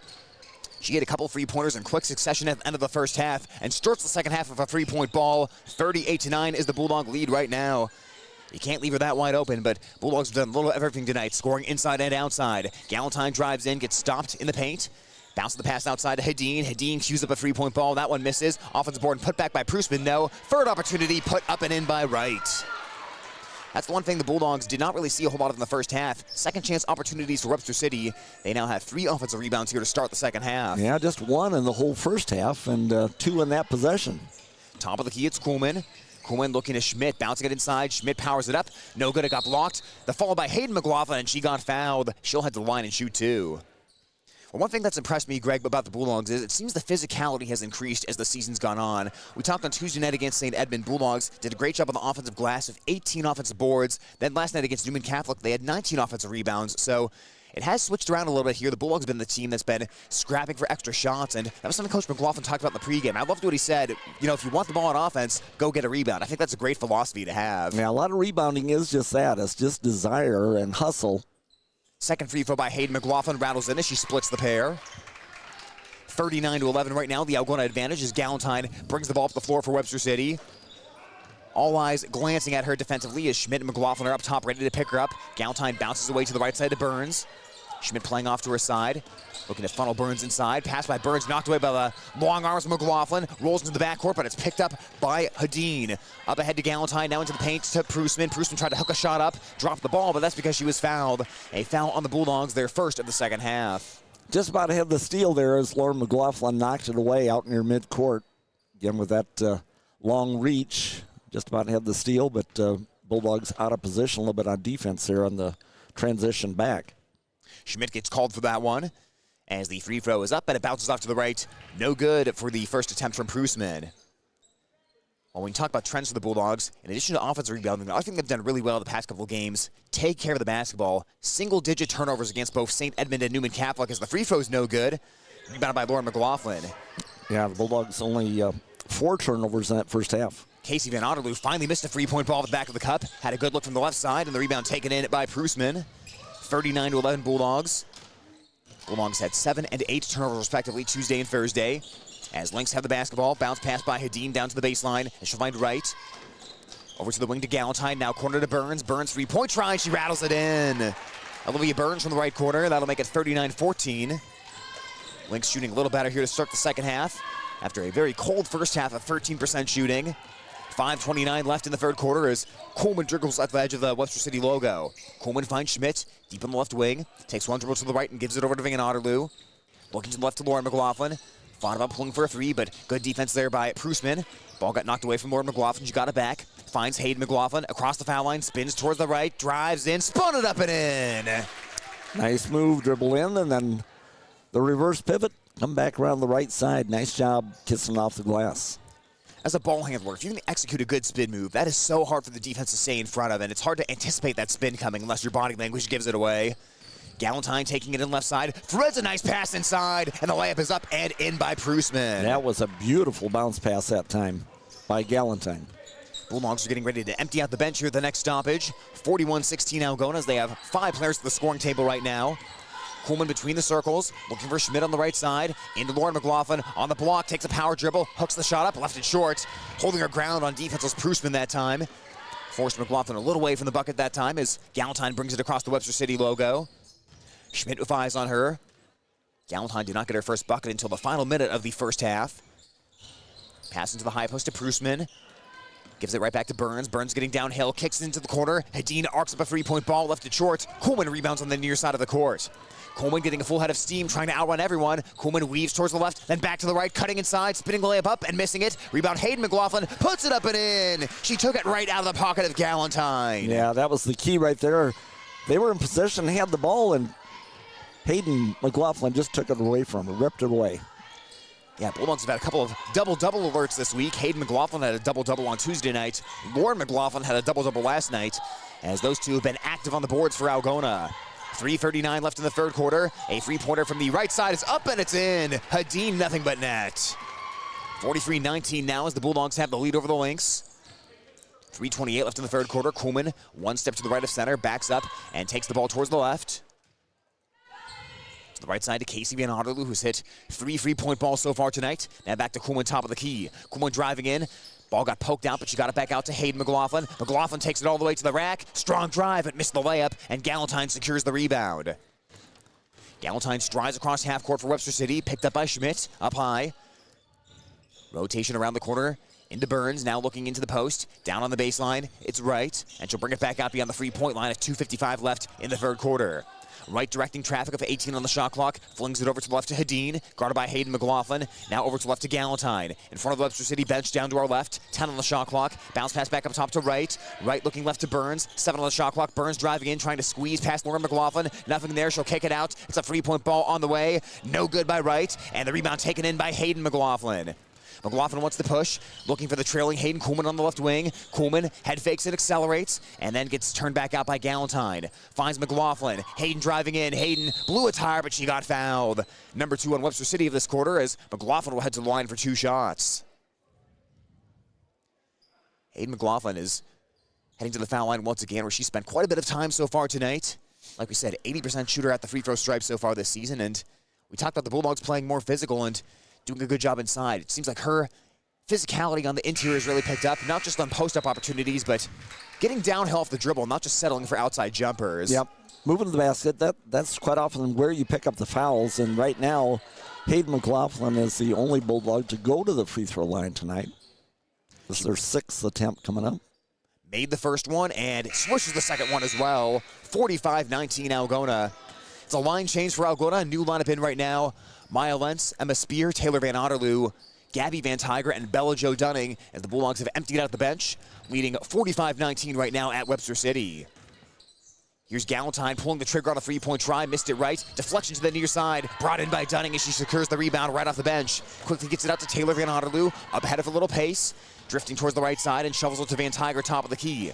Left wing to Lentz, eyes the bucket, weaves around the defense, rises up from the lane, a little bit too strong off the back of the cup. Rebound in the center of the paint by Davis for Webster City. Now Galentine, outlet up to Burns, left of the paint. Into the cutting Davis. Davis down the middle of the lane, and she draws the foul. A 6-foot freshman, Evie Davis, heads to the line for 2 shots. Webster City throwing a little transition basketball at Algona that time. Not something they've been able to do a whole lot so far tonight. As Coach McKinney talks to Olivia Burns over by the bench. Well, it's been interesting talking with Coach McLaughlin in pregame interviews this season as the first free throw rims out. Earlier this year when Algona played Iowa Falls Alden, he went up against Coach Michael Carlson, who of course coached the Iowa Falls Alden boys for several years. Yep. So that was a matchup in boys basketball because of course Coach McLaughlin coached the Bulldog boys for a long time, and then now Marty McKinney, previously the Webster City boys head coach, now the girls head coach. So we're seeing the reunion of a few coaching matchups here in the girls North Central Conference that used to be boys NCC matchups. There used to be some really good ones too. These are all very good coaches. And as you can tell in the pregame interviews, they all think quite highly of each other as Dunning shovels it out top to Lentz. Lentz almost lost her footing there, found Van Tiger underneath, now into the corner Dunning. Dunning wide open for a 3, and she arcs it in! Bella Jo Dunning, a corner 3. That was a nice look. She was spotted up out there. A lot of traffic underneath the basket, and Hayden McLaughlin, nice job of dumping it out to her. Excuse me, not Hayden. As that ball got knocked away, and Dunning steals it. Dunning running the floor this time. Dunning taking it inside. She stutter-stepped, and that is going to be a travel. Yep. Tried to stop it, had that little pop after the stop that the referee caught. But that free-point ball by Dunning, her first of the season, she'd been 0 of 2 so far tonight. Made 3 free-pointers last year, so obviously her game is inside being physical, but that was a good-looking jumper right there that arced high up into this big ceiling and dropped down into the bucket. Well, you know, it's really nice if you can be flexible enough to go inside and outside and be a threat. Really makes it that much more of a challenge for the defense. And the Bulldogs do seem to have developed a lot of players who are capable of doing that as Grossamy tries a right side triple, left it short, offensive board Davis. Davis put back no, third opportunity, and Davis sets it in. Well, without the McLaughlin sisters in right now, Bulldogs don't have quite the height they did before, and the 6-foot Davis was able to reach above everyone as Taylor Van Otterloo runs point for the Bulldogs, flings it over to left to Van Tiger. Starts to work the dribble against Grossamy. Looks for the cutting Spear, but Fruit behind her out of bounds. Spear off of the baseline cut that time, and Van Otterloo delivered that ball high and behind. Approaching the end of the third here, 48-22 Bulldogs. 39 seconds remaining in the quarter. It's been a better offensive quarter for the Lynx so far, but it wasn't the good start to the game that head coach Marty McKinney envisioned. They did not score their first bucket until 5:22 left in the second quarter. By that point, the Bulldogs had already extended to a 16-0 lead. Left corner, Grossamy. 22 seconds on the shot clock, 25 on the game clock. Grossamy outside the Burns, back into Davis, taking it left. Davis off glass, too strong. Rebounded by Van Tiger, knocked away, and Van Tiger got tackled that time. We've been talking about football scores tonight. That was a little form tackle in the middle of the paint with 18 seconds left in the quarter. Yeah, I like the way some of the Lynx players move. I mean, they're playing hard. They're being aggressive, attacking the basket. Some nice interior passing. Just got a little ways to go to get the ball through the hoop. Now 10 seconds remaining in the quarter. Lentz spinning inside. Lentz, tough shot, and she put it in. It crawled up the front of the rim and dropped through. That was a beautiful shot by Lentz. Nice elevation, nice follow through on the shot. Half-court heave by Galentine, off glass, no good at the end of the third quarter. Algona 8 minutes away from their 5th win in a row. It's Bulldogs 50, Lynx 22 on Hometown Radio KLGA and the Algona Radio YouTube live stream. When you need cash on the go, there's no need to pay a surcharge fee with MoneyPass. Iowa State Bank is proud to be part of the MoneyPass network of surcharge-free ATMs found nationwide. Look for the green and blue MoneyPass symbol on over 32,000 ATMs across the nation. Or find an ATM near your vacation spot or travel destination at MoneyPass.com. MoneyPass, another way that Iowa State Bank helps people succeed. Member FDIC. High school sports on Hometown and Home Country Radio, brought to you by these fine sports club members. AK's Chrome Kitchen. When you come in, your family. Farmers State Bank is proud to be part of our community. Offices in Algona, Whittemore, and West Bend. Stroman Dental, giving you something to smile about. Bill's Auto and Truck Repair. Service is the difference. Trend Salon, your complete family hair salon. It's all about you. Oak Crest Funeral Services, celebrating a life lived. All bringing you this game on Hometown and Home Country Radio. Hey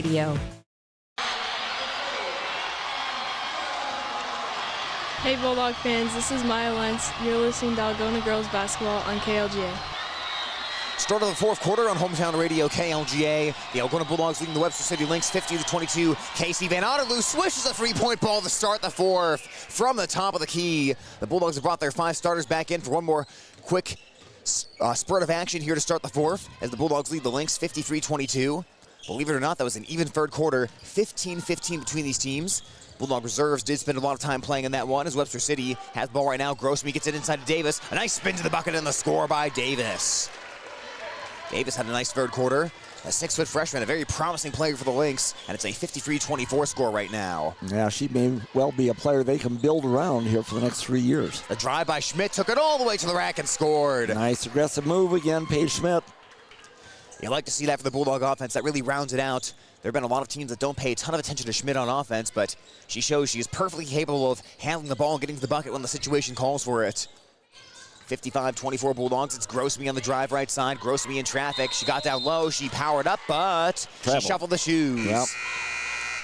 Yeah, made herself small there. She saw the bigger Laura McLaughlin looming above her, and Hayden Coolin right there as well.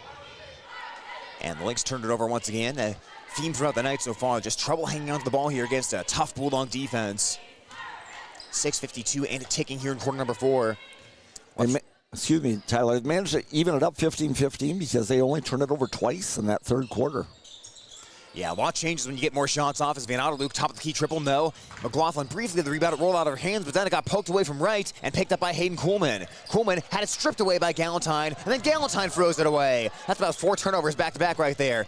Van Otterloo inside to Hayden McLaughlin, no room to shoot, out to Kuhlman, rotates to Schmidt, extra pass Van Otterloo, right side corner 3, off the back of the cup, no good. Lauren McLaughlin brings in the rebound, outreaching Galentine. McLaughlin floats on the baseline, no, and Galentine finally secures the rebound for Webster City after a chaotic possession.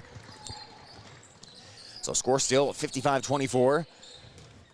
6:08 left in the fourth quarter as Kuhlman, aggressive defense there, almost took that ball away from Wright, who's able to spin away from her. Gets it near side to Hedin, catch and shoot on the three-pointer, left it short, and rebound tracked down, offensive board by Prusman.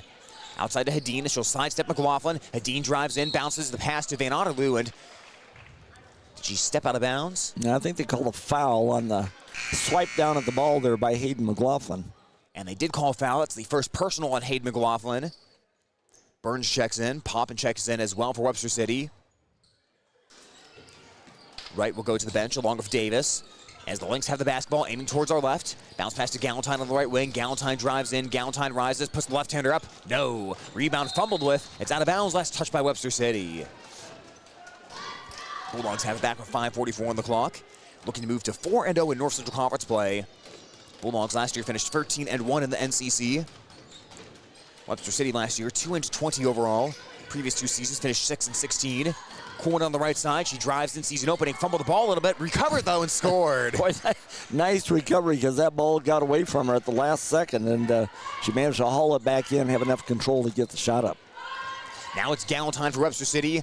5:21 on the clock as Galentine pivots around, bounces the pass, almost stolen there by Coolman, but Hadim is able to get it left to right. Right flings it across the Burns. As pass down to the baseline, thrown out of bounds, and the Bulldogs get the ball back after another Webster City turnover. Yeah, that's the fourth one this quarter now. And the Lynx have done a couple of nice things during the third quarter, cut their turnovers down to 2, and collected 5 offensive boards, mainly the young freshman, the 6-foot freshman there. But things are reversed here again in the fourth quarter. Schmidt on the left wing for the Bulldogs, goes right to Lauren McLaughlin, feeling it for 3, left it short. Rebound is chased down, and McLaughlin grabs it.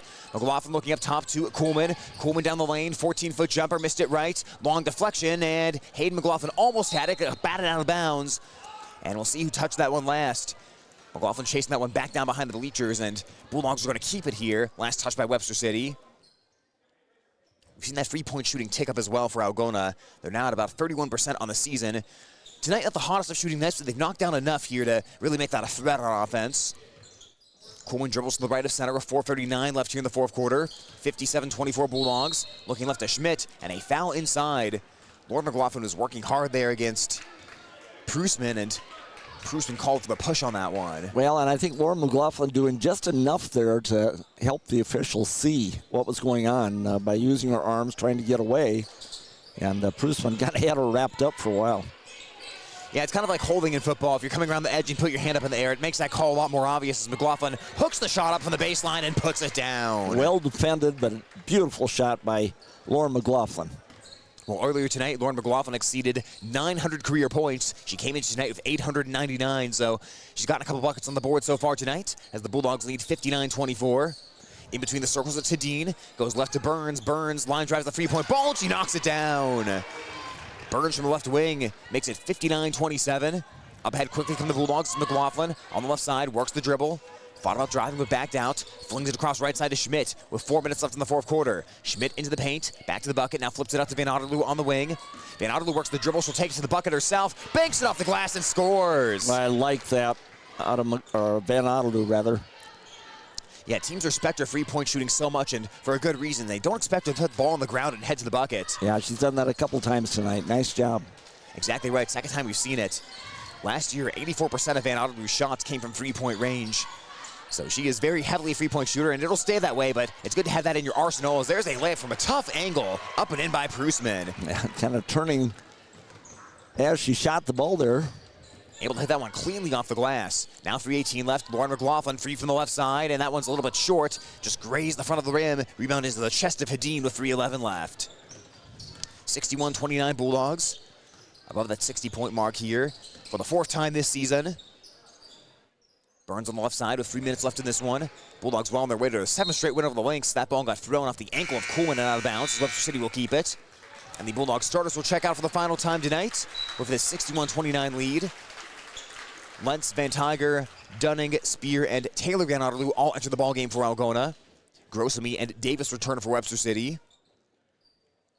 As Galentine will be the inbounder.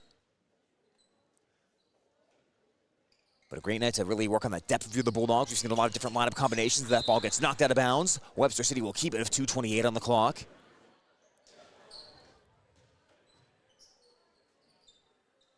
Galentine to inbound from in front of the bench. Van Tiger guards the inbounds pass. The ball in the right. Brings it out towards the logo on half court. Well, folks, as everyone watching this broadcast is probably aware, crosstown game coming up tomorrow for the Bulldogs, as we've talked about a couple of times tonight. Davis works inside, and Davis sets it in. She's had a nice night so far for Webster City. Bulldogs up, though, by 30 with 2 minutes left. Number 3 ranked team in Class 1A, Bishop Garrigan coming to Algona High School for tomorrow's game. Bulldogs right now ranked number 8 in Class 3A, and that'll be a 1:15 start time. So make sure you show up at the gym in the afternoon, not in the evening, because if you get there in the evening, games are going to be over. But that is going to be a hard-fought crosstown game. As Lentz works her way in, Lentz back outside of Van Otterloo. Van Otterloo shovels it over to Van Tiger with 1:38 left. Van Tiger looking to the right side to Spear. Spear, bounce pass in the lane to Dunning, drops it, recollects it, puts a tough left-handed shot up, and it rolls off the rim. That would have been a great finish had Dunning knocked that one down, but now 1:27 left. And Bishop Garrigan, I should note, does not play tonight, so they're going to have a night of rest. So it'll be very interesting to see how the Bulldogs handle their third game in a row.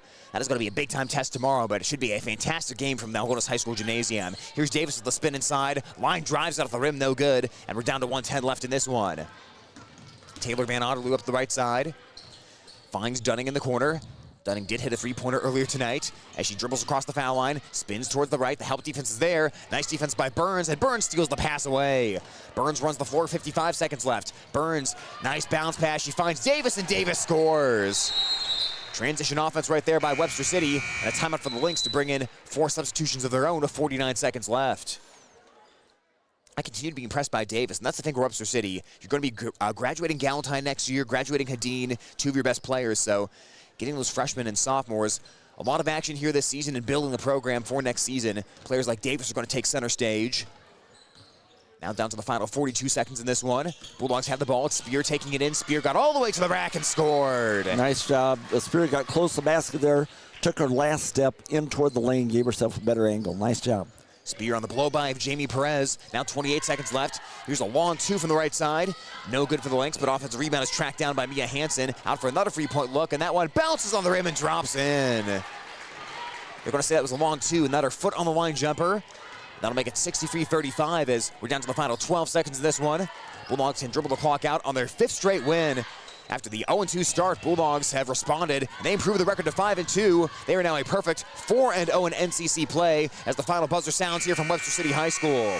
63-35 the final score. A workmanlike night for the Bulldogs as they take care of business here at Webster City. We'll step aside for a few messages. When we come back, the final numbers on Hometown Radio KLGA and at the Algona Radio YouTube live stream. High school sports on Hometown and Home Country Radio, brought to you by these fine sports club members. American Glass. For all your glass needs, think American. Farm Bureau Financial Agents Dave Beisch, Daniel Foth, and Michael Tull. Chemco Tires. They're all you need to know about tires and service. Wykert Realtors, the 515 Agency, a fresh approach to real estate.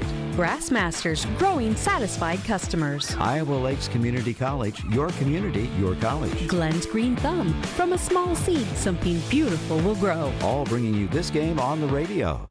Thank you to these sports club members bringing you this game on Hometown Home Country Radio. CB Grain Solutions, satisfaction guaranteed. Dump It, Kasuth County's local and reliable waste service provider for commercial and residential customers. Albert Electric, flip the switch to Albert Electric. Billy Offerman, your State Farm agent in Algona. Like a good neighbor, State Farm is there. Greg Penning and Company, certified public accountants where everyone counts. Daylight Donuts, open early with delicious donuts and great coffee. All bringing you this game on the radio. When you need cash on the go, there's no need to pay a surcharge fee with MoneyPass. Iowa State Bank is proud to be part of the MoneyPass network of surcharge-free ATMs found nationwide. Look for the green and blue MoneyPass symbol on over 32,000 ATMs across the nation. Or find an ATM near your vacation spot or travel destination at moneypass.com. MoneyPass, another way that Iowa State Bank helps people succeed. Member FDIC. Thank you to these sports club members bringing you this game on Hometown and Home Country Radio. Good Samaritan Society, Algona's senior housing and services rooted in God's love. Feed Mill Coffee Company, Algona's locally owned coffee shop. Tangle Salon for all your cuts, colors, hair extensions, and massage therapy needs. Schindler Lawn Care and Landscaping, 515-320-3840. All bringing you this ball game. For over 40 years, Northwest Iowa bone, joint, and sports surgeons have maintained one mission: to provide excellence in orthopedic care. Their team of 9 physicians offers specialized care in everything from arthroscopic same-day surgery to joint replacement, as well as hand and foot surgery, and have an orthopedic surgeon on call 24/7. Healthcare isn't about appointments, it's about taking care of people, and that's their specialty. Visit Northwest Iowa Bone, Joint, and Sports Surgeons on the web at nwiabone.com. We've got more sports club members making this broadcast possible on Hometown and Home Country Radio. Algona Frame and Auto Body. We meet by accident. Water Connection, from softeners to bottled water and service. Call 295-SOFT. Algona Pizza Ranch. There's so much to love. Cotton Grave Farm Management and Land Realty, downtown Algona. Trusted for farmland service needs since 1960. Algona Livestock. Sales every Monday. Countryside Barbecue Sauce. 2 sauces for all seasons. All bringing you this broadcast on the radio. Where you bank matters. Hi, I'm Sherry Bacon at Security State Bank, and we're relationship bankers. We get to know our customers and understand their financial needs. We're locally owned and operated, which means family, community, and service always comes first. So come to Security State Bank. We'll treat you like family. Security State Bank in Algona, Burt, and Laverne. Member FDIC, Equal Housing Lender. Security State Bank. High school sports on Hometown and Home Country Radio, brought to you by these fine sports club members. Signworks Inc. For all your signage needs and printed apparel, stop in or call 295-9544. New Way K&H Co-op, delivering exceptional value through knowledge and innovation. West Bend Ford, meeting your service, new and used vehicle needs. Tom Eischen Sales, your store in the country, carrying steel and Toro products and Green Mountain pellet grills. PMC Advantage Insurance Services, insuring our neighbors for over 80 years. All sponsors of this game broadcast.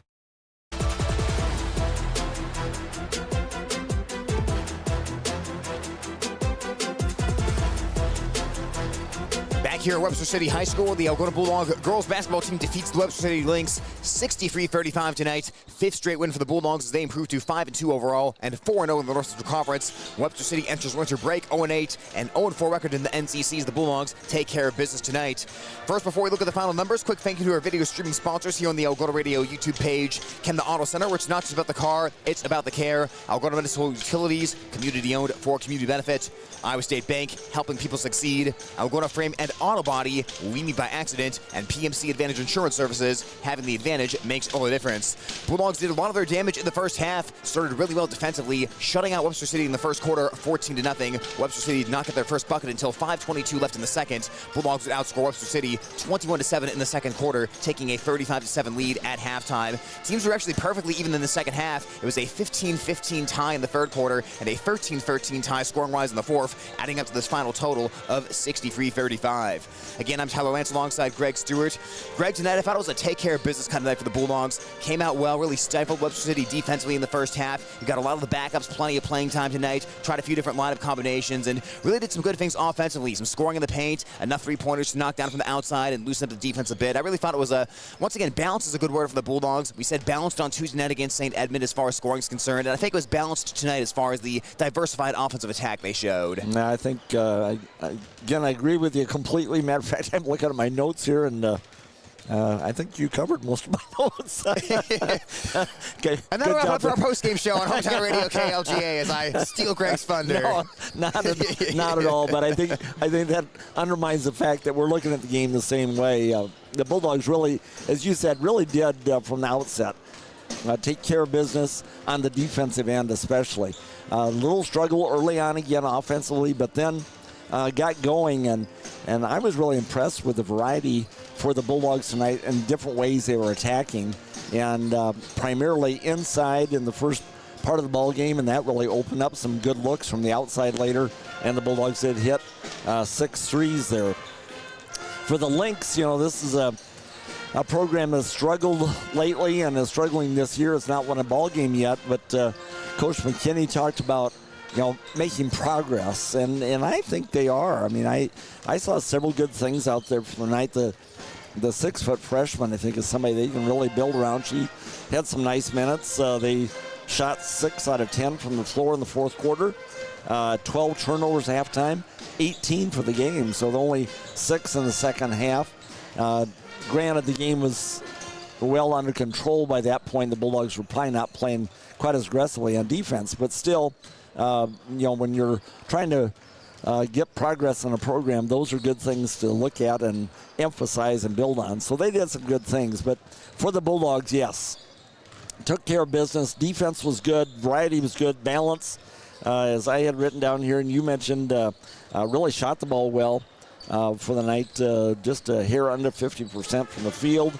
And maybe the biggest thing here in this stretch right now in the season was they got it to a running clock situation, and they played everybody big minutes tonight. So a little bit easier on the legs when you're looking at the third game this week, second night in a row, and looking at within 18 hours playing another one. So those are all wins for the Bulldogs tonight. Just a quick look at the stats. Big win on turnovers for the Bulldogs, again in single digits. 8 turnovers I have for unofficially tonight to 18 for the Lynx.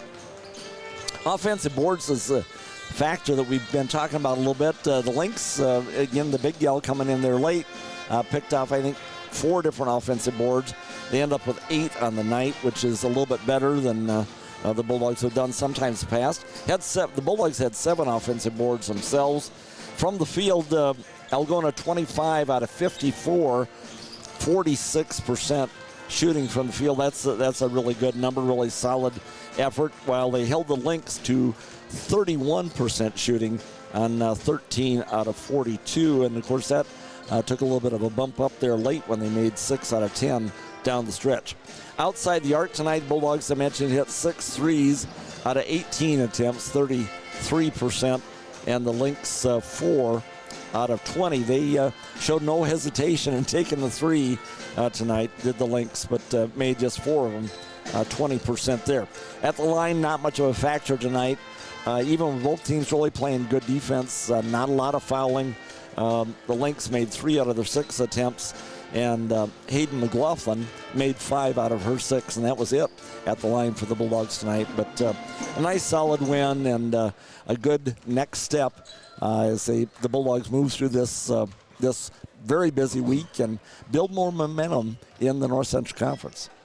And one of the things you mentioned earlier in that talk, Greg, that I wanted to highlight is players being ready to come off the bench. And this is not the first time we've talked about this season. Yeah. We highlight different players each different game as far as who really impressed us off the bench. But tonight, I'd really like to say Gabby Van Tiger had some really good defensive minutes for the Bulldogs, moved well off the basketball on offense. And like we said, Coach McLaughlin tried a few different lineup combinations. We even saw some of the reserves who don't normally play during the first half. And, you know, if you're the Bulldogs, we talk about building depth, and sometimes you need a person who can come in and defend the ball. And maybe you don't not look to score a whole lot on offense with the 2 McLaughlin sisters and Kuhlman kind of taking that role in Casey Van Otterloo, but someone like Gabby Van Tiger, you can make an impression on the coaching staff with the way she played defense tonight. So I really thought the Bulldog reserves, especially Van Tiger, came in ready to play tonight. You know, I'd shout out Bella Jo Dunning as well. She was very physical inside, which is to be expected, and knocked down a quarter 3 as well. So, you know, in a night like this, you kind of expected the Bulldog bench to get a lot of minutes, and I thought they were mentally ready for it and really showed that tonight. Yeah, they really did, and that I think that's an excellent point, because it's one thing just to be able to play a lot of kids, but it's another thing to have the kids out in the court all really get into the ball game and really engage, attacking the basket, playing good defense, and that all builds individual confidence, which that's part of building a depth on a team, is having not just players coming in, but confident players coming in who are going to contribute something. And we saw a number of examples. Gabby Van Tiger is a good example there, but there's a number of kids came off the bench tonight that I thought. I remember the drive by Spear down here on the right side, where she was really getting kind of deep in the baseline, but showed the forethought to take that last jab step in toward the lane to give herself a better angle at the shot, and just a lot of good things off the bench for the Bulldogs, which is really encouraging, because you never know when that depth is really going to be critical. And one of the times it's tested is a week like this, where there's just a lot of minutes on the court.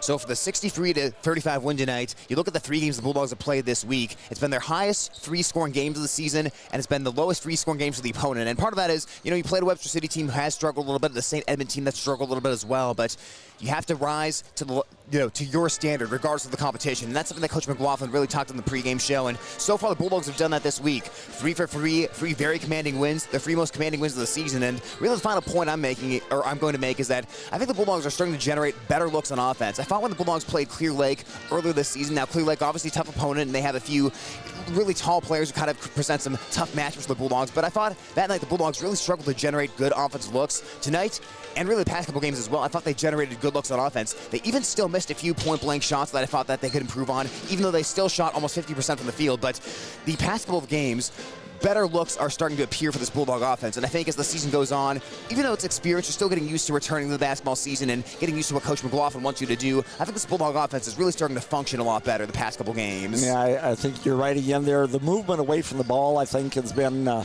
really good. We've saw some very good interior passing as well tonight, but just the movement and the passers having their heads up, looking for the open girl is really important to any offensive success you might have on the court. And the Bulldogs did pick up 3 big wins in the conference here, and now, as you mentioned, you don't want to. These last 2 opponents probably have struggled a little bit. You don't want to play down to the level. You want to play up, and the Bulldogs, I think, have maintained that high level. Looking at that ball game tomorrow, we've got 2, fantastic teams right in town in Algona there that are going to face off, and always a fun thing. But that high level is going to need to be maintained there because those are 2 very good teams.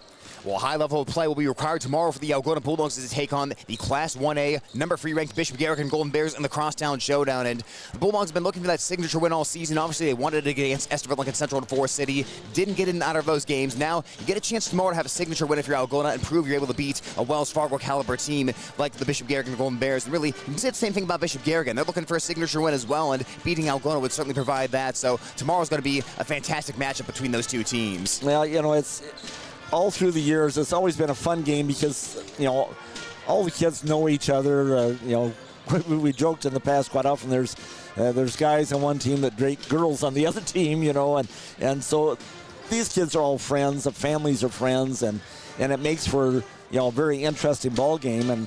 And sometimes, most years, regardless of the record, it's going to be a good ball game, a very interesting ball game, hotly contested. You can't count anybody out in that one, but you come back to the status of those 2 teams. These are 2, highly ranked teams in the state of Iowa, right in the town of Algona. So it's not only the crosstown battle and familiarity with each other, but it's also two very good programs and 2 very good teams. So it'll be a fun game.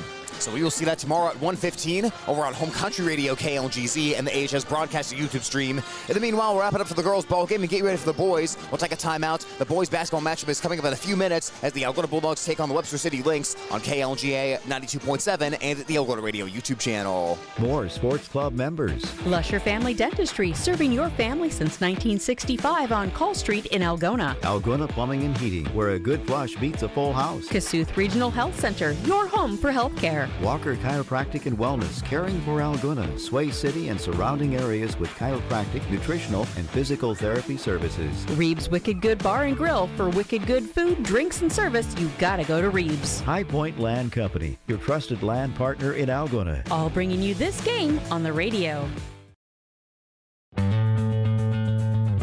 It's time to meet the starting lineup for the Algona Bulldogs. Jacob Burns, freshman, number 4. Burns clean up and he puts it in. Jackson Eishen, junior, number 10. In the corner, it's Eishen, lets it rip, and he finds the bottom of the net. Nathan Mansky, sophomore, number 5. Bulldogs to the basketball, it's Mansky. Mansky driving in, Mansky puts it up and he puts it in. Evan Alley, junior, number 1. Now corner to Alley, jab steps, now he steps back for the 3-point try, and he sticks it. What a shot by Alley.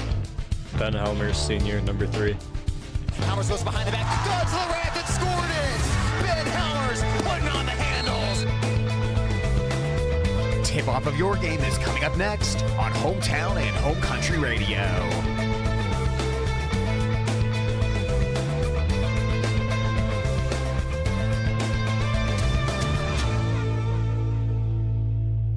Your Algona Bulldogs starting lineup for head coach Jared Cecil in this boys matchup for Webster City Lynx and head coach Brett Radcliffe. It'll be the 6-foot senior Connor Peck, the 5'10 junior Carter Michelson, the 5'10 junior Matthew Tesdall, the 6'1 senior Cole Miller, and the 6'4 senior Luke Vershing. The Webster City Lynx 2-3 so far this season, 1-1 in North Central Conference play. The Algona Bulldogs 2-2 overall, 0-1 in the North Central Conference. Again, I'm Tyler Lance alongside Greg Stewart. Greg, now the boys matchup.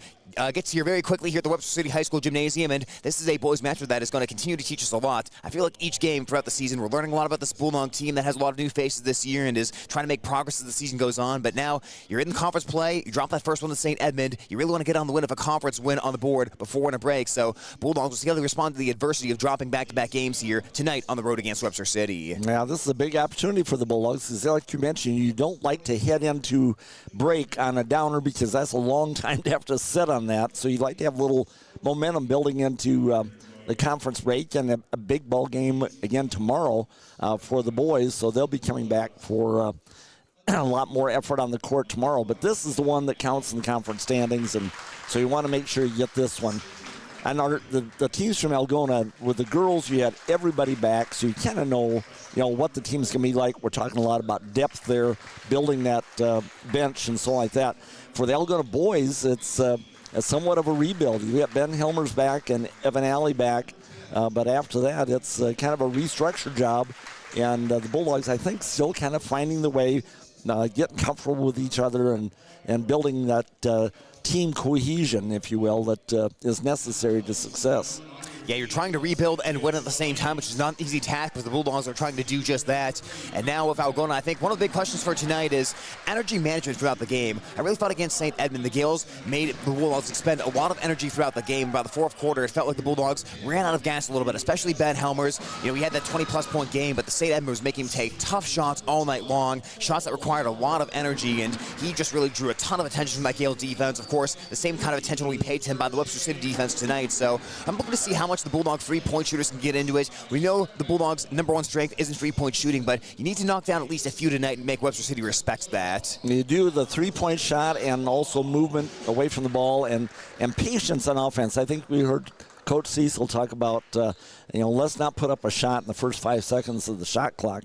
Let's work that ball, work the defense, make them move around a little bit so we can get some offensive movement and hopefully get some better looks, better shot selection, because as you mentioned, especially Ben Helmers, the center of the team, no doubt about it. But, boy, against St. Ed's, he was doing an awful lot of work every time he got the ball to get a shot up, let alone score. So there was a fatigue factor there. Ball's in the air, and first wins the tip for Webster City. We are underway from Webster City High School as the Lynx move from left to right on the radio dial. With the basketball right now, it's the senior Connor Peck.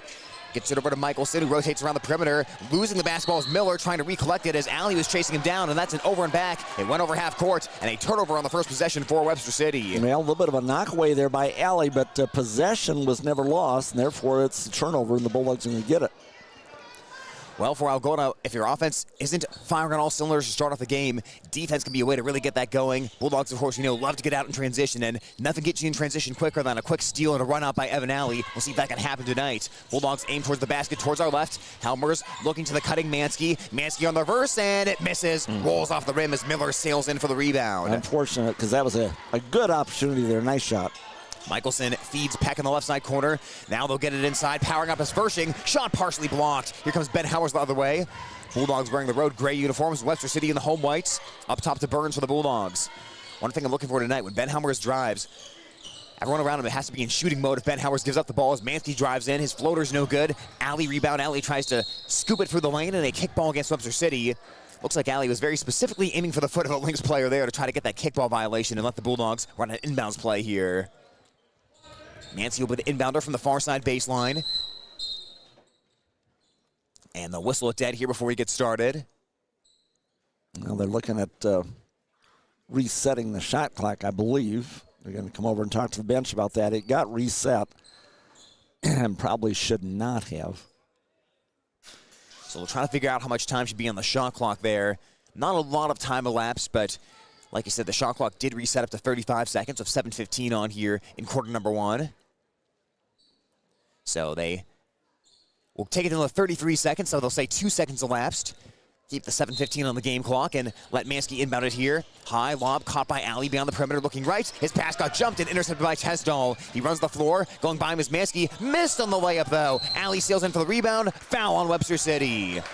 The 5'10 Evan Alley out-jumped everyone in the lane that time, and Tesdall kicking himself for missing the layup. Yeah, he had a good opportunity. Nice anticipation getting that steal, and just missed the layup and fouled in frustration, really.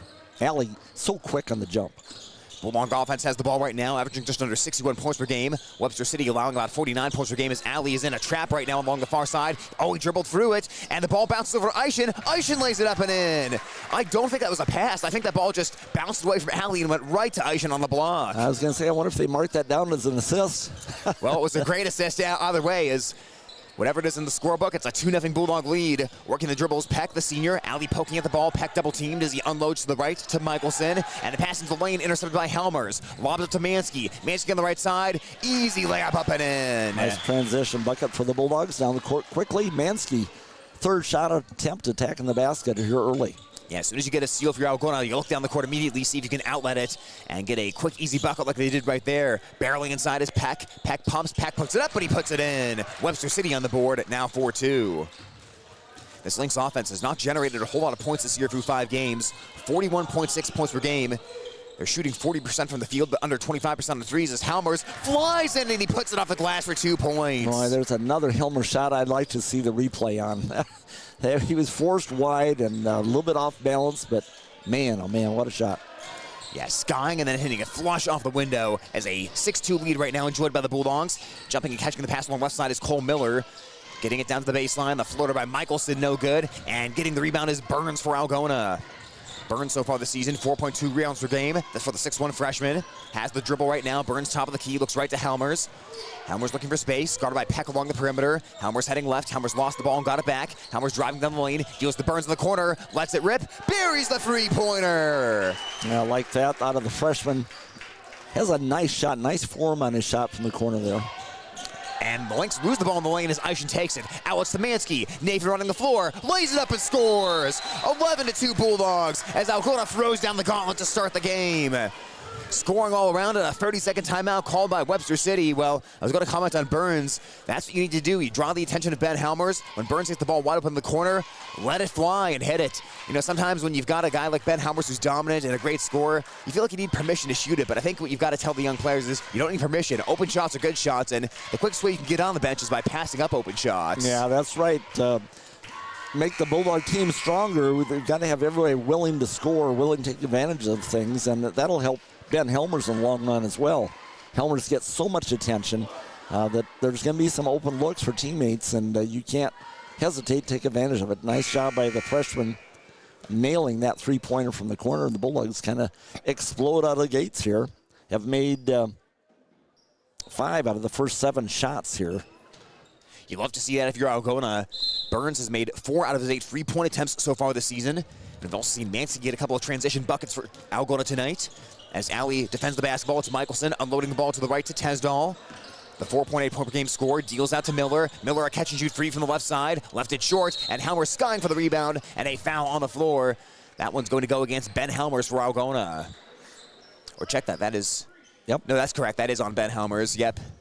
So Webster City will control the ball here. 4:53 on the clock, and an 11-2 Bulldog lead right now.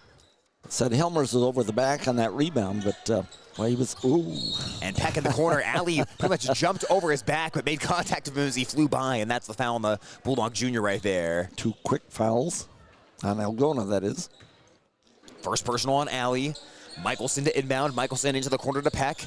Peck gets it around to Miller. Now over to the left to Tesdall. Tesdall 3-point try. Left it short, and Helmers grabs a rebound on the near side block. Helmers pulls out up to Mansky, and pass got intercepted. And falling down to the floor and sliding on the floor was Tesdall. That slide got him a travel. Nice interception by the young man, though.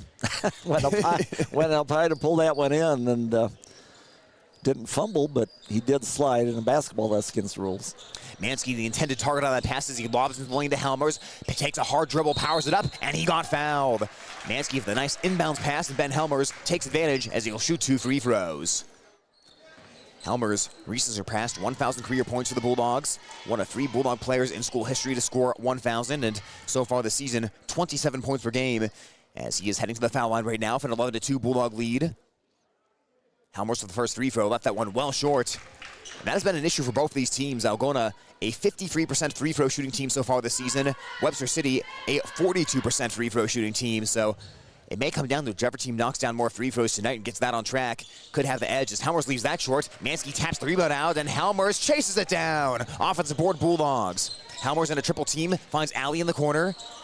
Allie looking, takes a couple of dribbles, and brings it back out to the left wing as he shuffles now between the circles to Burns. 4:24 on the clock in quarter number 1. Mansky on the right wing, guarded by Miller. Mansky heading towards the left to Helmers. Ball got knocked away by Peck. It heads out of bounds, and the Bulldogs will keep it with 18 on the shot clock. Levi Walker will enter and replace Evan Alley right now for Algona. And Mansky will be the inbounder. Lynx will respond with a substitution of their own. The 5'11 junior Jackson Griffith replaces the 5'10 junior Carter Michelson. Mansky inbounds it to the backcourt with 4:16 on the clock. Walker gets it up head to Alley on the right side. Make that to Burns. Burns takes 2 dribbles towards the left, looks into the paint.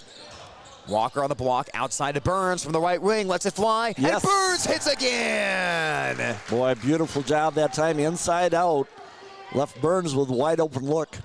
Keep shooting it, Jacob Burns. 2 early 3-point shots, the Bulldogs up 14-2. Peck trying to answer up the basketball right now. Peck finds Griffith, back out to Peck, left corner Trey, and it's short. It bounces up high, I think.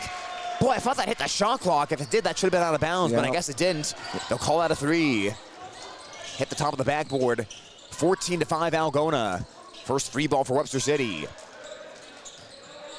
Burns takes 2 dribbles towards the right, feeds Walker left corner in front of the Webster City bench. Walker gets the screen by Mansky, heads right across the foul line, sidearms the pass over to Burns on the far side of the court. Burns gets the screen by Eishen, heads left around the perimeter. Burns finds the cutting Eishen. Eishen bounce pass to Mansky, a lot of traffic, pass intercepted by Tesdall. Not quite enough room down there. They tried to work a possession that time without Helmers touching the basketball, and Bulldogs turned it over there. 3:04 on the clock. Now Webster City has it. Griffith feeding Fershing inside. The 6'4 Fershing wants to work it back outside now. And Peck, and a lot of traffic in that corner, trying to create space. Sidearms the pass that got knocked away. Bulldogs knocked it out of bounds with 16 on the shot clock. Alley back in, and Mansky's to the bench for Algona. Webster City brings Gavin Griffith, the 6'4 junior, into the ball game, as they'll send Fershing onto the bench. 14-5 Algona, starting well on the road here against Webster City. Ball is inbounded and caught by Cole Miller. Miller, a 12.4 point per game scorer, the leading scorer for Webster City. He shoots a lot of threes. He's taken 50 out of Webster City's 97 3-point attempts this year. They feed Griffith underneath, missed the layup, got his own miss back, missed again, tries a 3rd time, and he got hacked. Boy, Bulldogs were letting him have that 2nd attempt, but he kind of rushed that shot up and left it short, but stayed with it, got the 3rd opportunity, and he will shoot 2 free throws. That was a nice bounce pass to get him the ball in the first place, but boy, missed 2 point-blank shots there. Good job of going back up and getting it. Griffith, first foul shot off the back of the cup, no good. 14-5 in favor of Algona, 2:38 left in quarter number 1. Not a team of a ton of size, but you've got a couple 6'4 players in Webster City who rotate in and out that can maybe give a rebounding advantage inside over the Bulldogs, as the 2nd free throw is good, making it 14-6. Webster City last season finished 7-15 overall. The prior year they were 18-4, made the sub-state final against Bishop Heelan. As Alley tried to drive, he blew a tire, but he was tripped. That's a foul on Webster City. And Alley went down fairly hard there. Appears though he's all right. Yeah, he gets accelerated so quickly when you take those legs out. The body keeps moving forward while the legs don't. As the foul's picked up that time for Webster City by Jackson Griffith, his first personal. Lynx now with 3 team fouls. Ball's inbound to Helmers at the left elbow. Helmers working in. They'll take away the spin towards the right. He'll spin left instead. Tough jumper, no good. Rebounded near side by Peck. 14-6 Algona. Peck across half court. Basket is towards the right with 2:18 on the clock. He'll find Tesdall on the right side. Tesdall rising for a right elbow jumper, and Tesdall buries it. 14-8 now as Webster City able to get a mid-range J to go. 2:05 left in the first quarter. And the Lynx weathering the early Algona storm. They were down 11-2. They've cut it to 14-8. Helmers working the dribble, spinning inside, trying to split 2 defenders. Offensive foul on Ben Helmers. Saw it a couple of times against St. Edmund on Tuesday night, and that's a charge on Helmers, his 2nd personal foul. Yep, maybe trying to do a lot on that possession there and drawing a lot of attention as he does. Mansky back into the ball game. Eishen to the bench for Algona as we're down to the final 157 in quarter number 1. Helmers has done a lot. Last season, he scored 34.4% of Algona's points. This year, he scored 44.4% of the Bulldog points, that being Ben Helmers. On the right elbow, it's Griffith. Gets it into the corner to Peck. Peck drives baseline, and he got tripped up. That's on Ben Helmers, and that is his 3rd. That was a kind of a tic-tac there. Helmers jumped out, stopped himself, but just enough contact, and the dribbler went down, so they blew the whistle. Well, that is exactly what you want for Webster City. Get Algona's lead score in foul trouble early on. As Webster City's in the bonus, Peck will shoot 2 free throws. Peck 3 out of 8 from the foul line so far this season, as the first free throw is left way short. Raises the front of the rim, and the score stays 14-8. Eischen replaces Helmers. Well, there you go. But after the Bulldogs, you've got to find a way to function on offense without Ben Helmers. You've got no choice here to find other ways to score. We talked about balancing out the scoring a little bit, not putting quite as much pressure on Ben Helmers tonight, but now a lot of pressure goes on the 5 on the floor right now for the Bulldogs. The score 14-9. Second free throw good for Peck. 1:38 on the clock in quarter number 1. Alley gets the screen by Walker, so head towards the right. Tries to explode. Ball got knocked back by Michelson. Alley recollects it. Picked up his dribble, though. He flings it near side, and that pass intercepted by Peck. Peck keeps the ball away from Walker, as he'll wait for his teammates to catch up and get to the half-court offense here. Peck trying to lose Walker as he drifts towards the right side. Now he spins towards his left, picks up his dribble top of the key, and finds Griffith. Make that Miller on the right wing. Miller pivoting around, bringing the ball back to the center of the court. Ball rotates into the corner to Peck. Peck towards the lane. Peck cross-court feed to Miller. Catch and shoot for the right wing, and that one is just off target. Rebound is chased down, and barreling into Walker that time was Peck. That's going to be a foul on Peck, as he went right into the gut of Walker that time for the 4th foul on Webster City. Well, it's a good job by Walker of getting in there to try to secure that rebound, because had he hesitated, that was going to be an offensive board and another opportunity for the Lynx. So the desire, the hustle there, drew that foul and gave the ball back to the Bulldogs. Lynx bring Tesdall back to the ball game. Peck will head to the pine. His second personal foul on that last play. 1:03 left in the first quarter.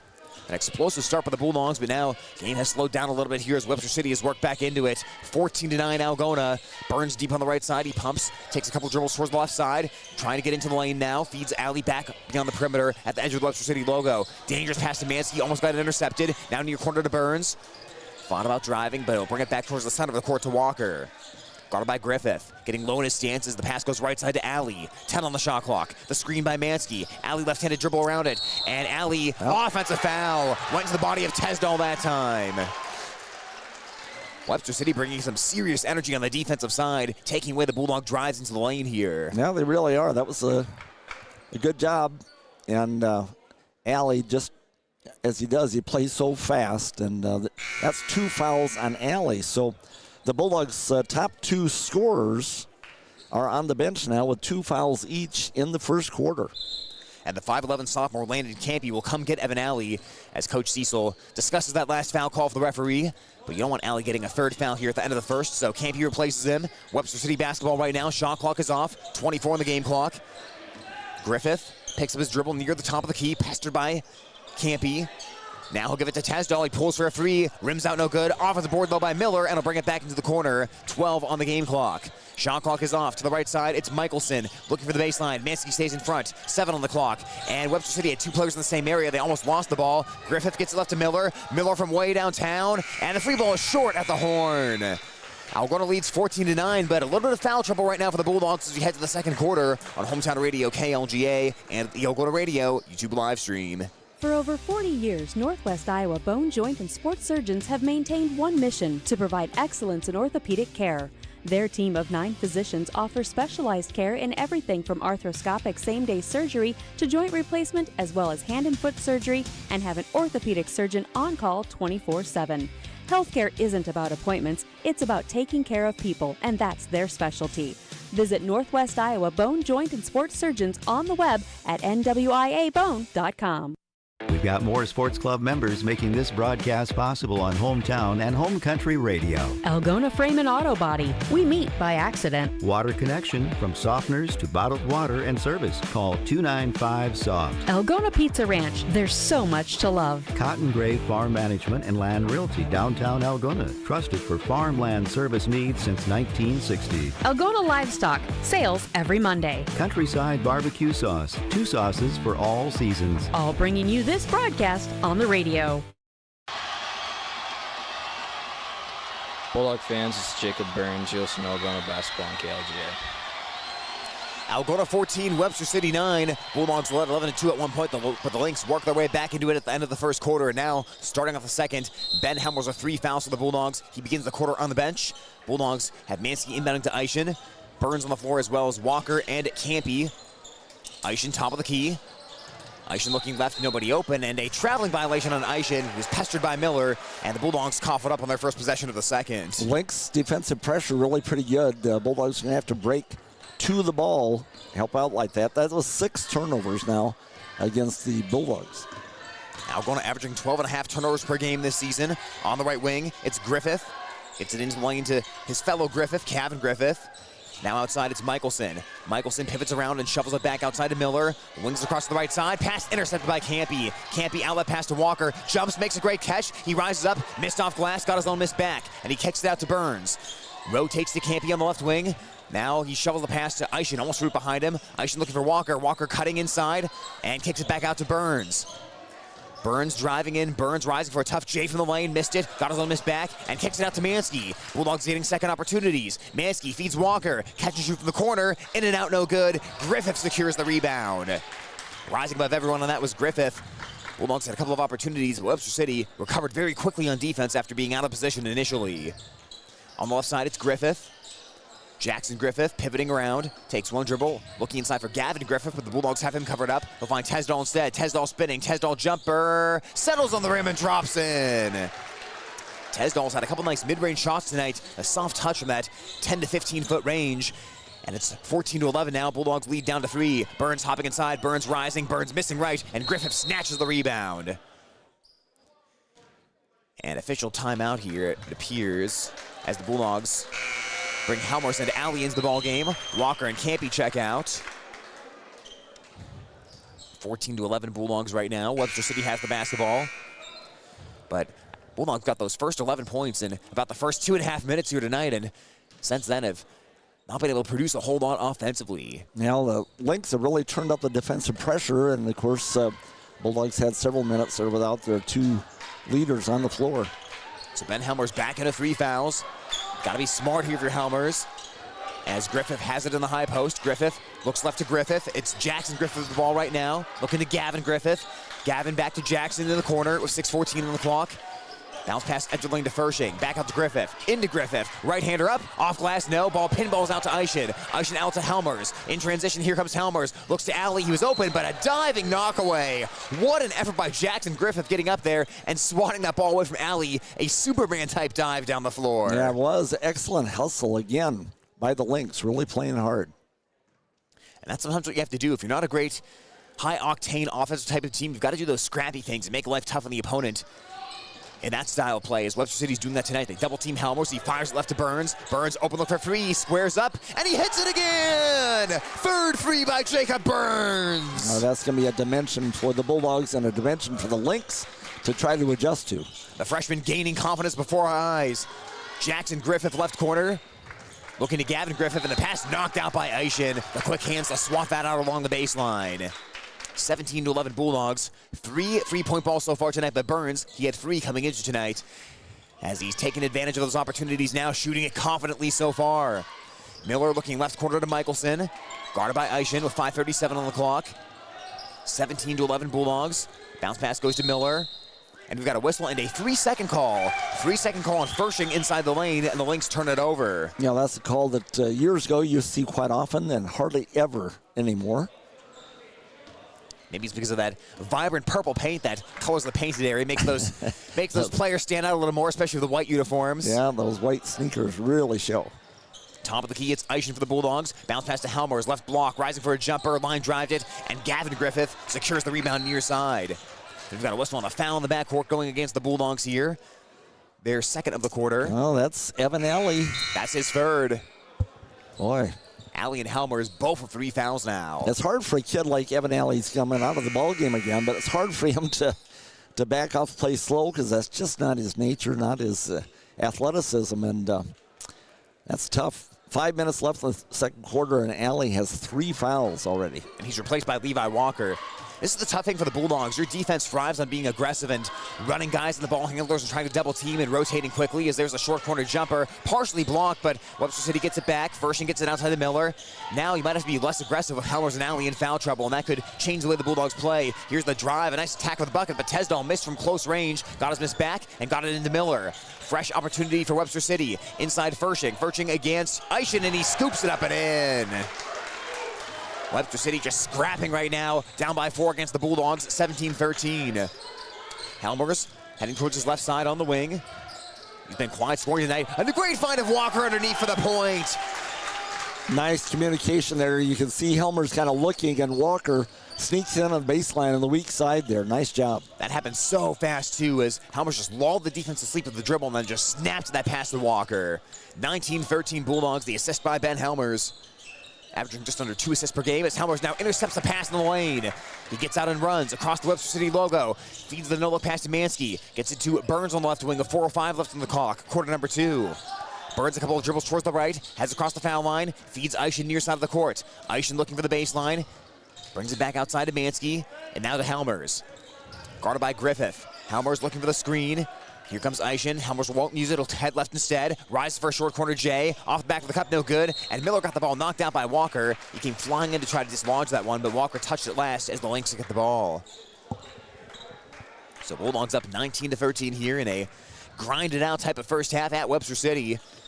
Algona falling against St. Edmund on Tuesday night, 69-53, as that game got away in the fourth quarter for the Bulldogs. A very hard-fought game, though, against the Gales, who currently are undefeated. In the corner, it's Griffith. He squeezed through, 2 defenders, got inside, missed the shot. Furshing off at the rebound, put back up and in. Furshing is causing some problems inside for the Bulldogs tonight, and it's 19-15 Lynx. Or 19-15 Bulldogs, that is, on top of the Lynx, and Coach Cecil calls the timeout. It is a 60-second timeout, so we will take it as well. Stepping aside here on Hometown Radio KLGA and the Algona Radio YouTube stream, Algona 19, Webster City 15.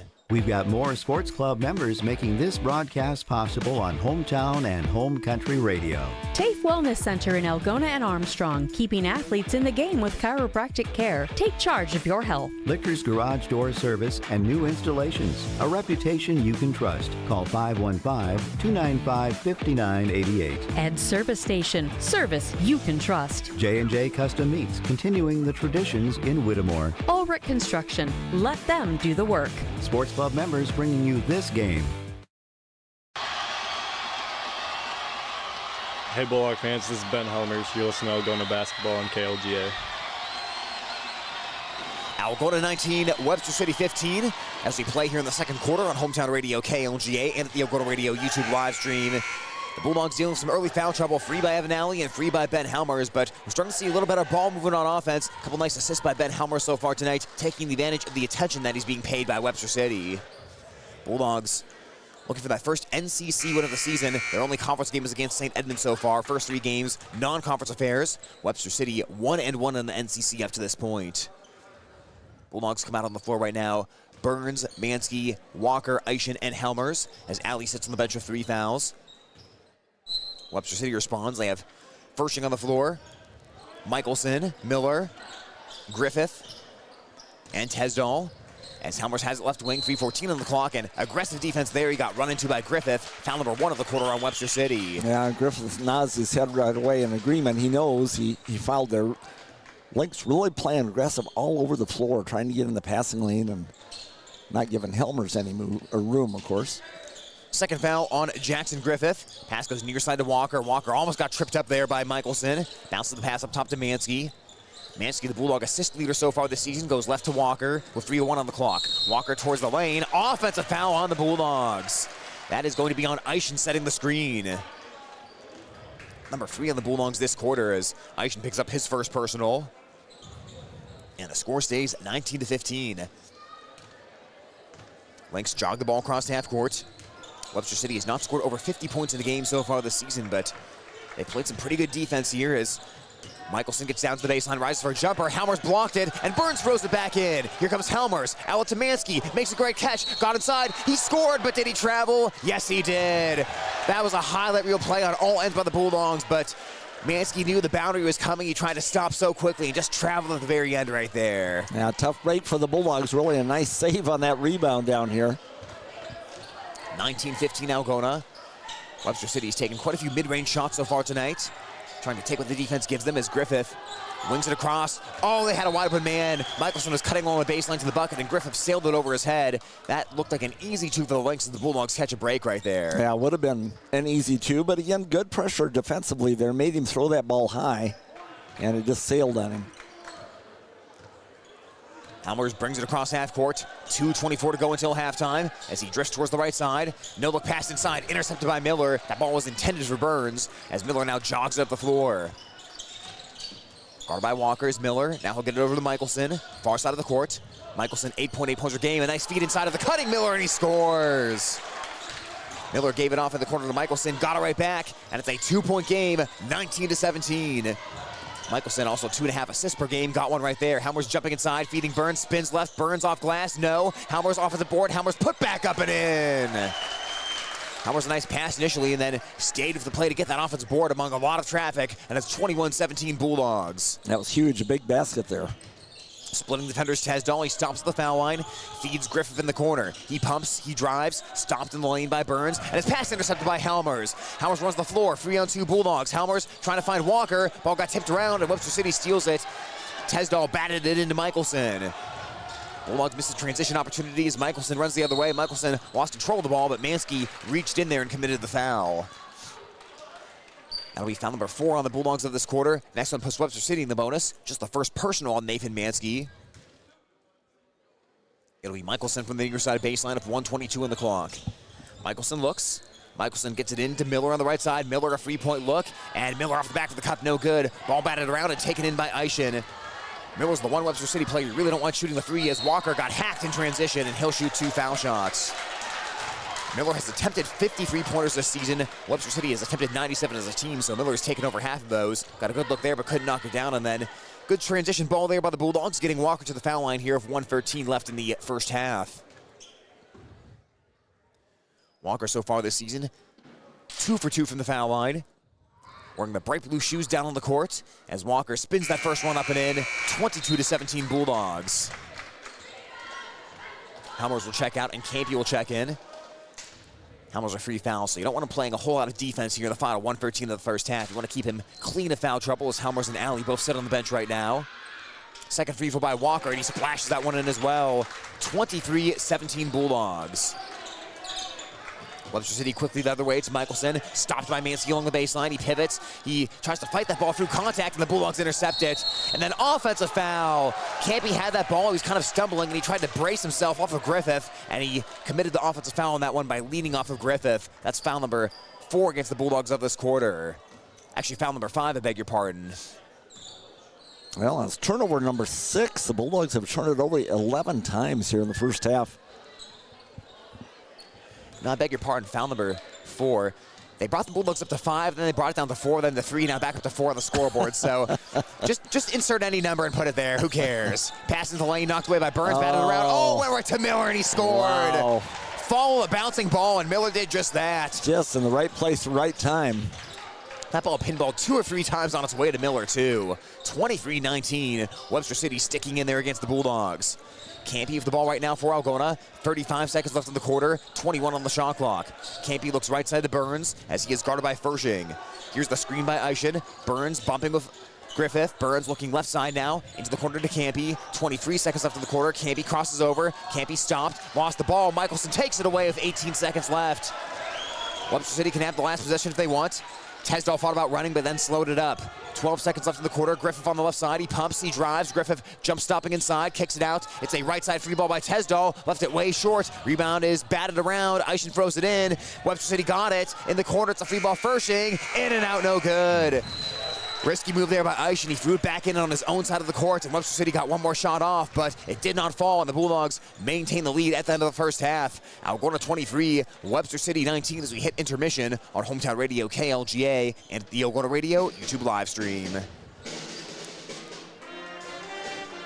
High school sports on Hometown and Home Country Radio, brought to you by these fine sports club members. American Glass. For all your glass needs, think American. Farm Bureau Financial Agents Dave Beisch, Daniel Foth, and Michael Tull. Chemco Tires. They're all you need to know about tires and service. Wykirk Realtors, the 515 Agency, a fresh approach to real estate. Grassmasters. Growing satisfied customers. Iowa Lakes Community College, your community, your college. Glenn's Green Thumb. From a small seed, something beautiful will grow. All bringing you this game on the radio.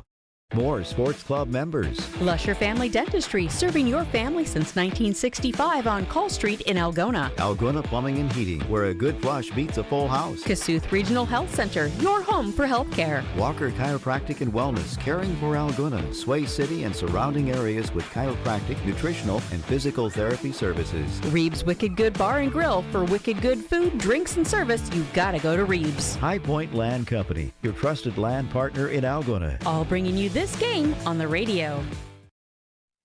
When you need cash on the go, there's no need to pay a surcharge fee with MoneyPass. Iowa State Bank is proud to be part of the MoneyPass network of surcharge-free ATMs found nationwide. Look for the green and blue MoneyPass symbol on over 32,000 ATMs across the nation. Or find an ATM near your vacation spot or travel destination at moneypass.com. MoneyPass, another way that Iowa State Bank helps people succeed. Member FDIC. High school sports on Hometown and Home Country Radio, brought to you by these fine sports club members. Central Financial Group, where you belong. Down to Earth Tree Service, your local Algona tree service. Styles Salon, your salon in Algona. Create yourself. Farm and Home Services. View their listings at farmhomeservices.com. Holmes Animal Clinic, animals large and small. They love them all. Dance Connection and Tumbling by Michelle. Passionate about teaching, creative about dance. Visit their studio or danceconnectionbymichelle.com. All bringing you this ball game. Thank you to these sports club members bringing you this game on Hometown and Home Country Radio. Good Samaritan Society, Algona's senior housing and services rooted in God's love. Feed Mill Coffee Company, Algona's locally owned coffee shop. Tangle Salon for all your cuts, colors, hair extensions, and massage therapy needs. Schindler Lawn Care and Landscaping, 515-320-3840. All bringing you this ball game.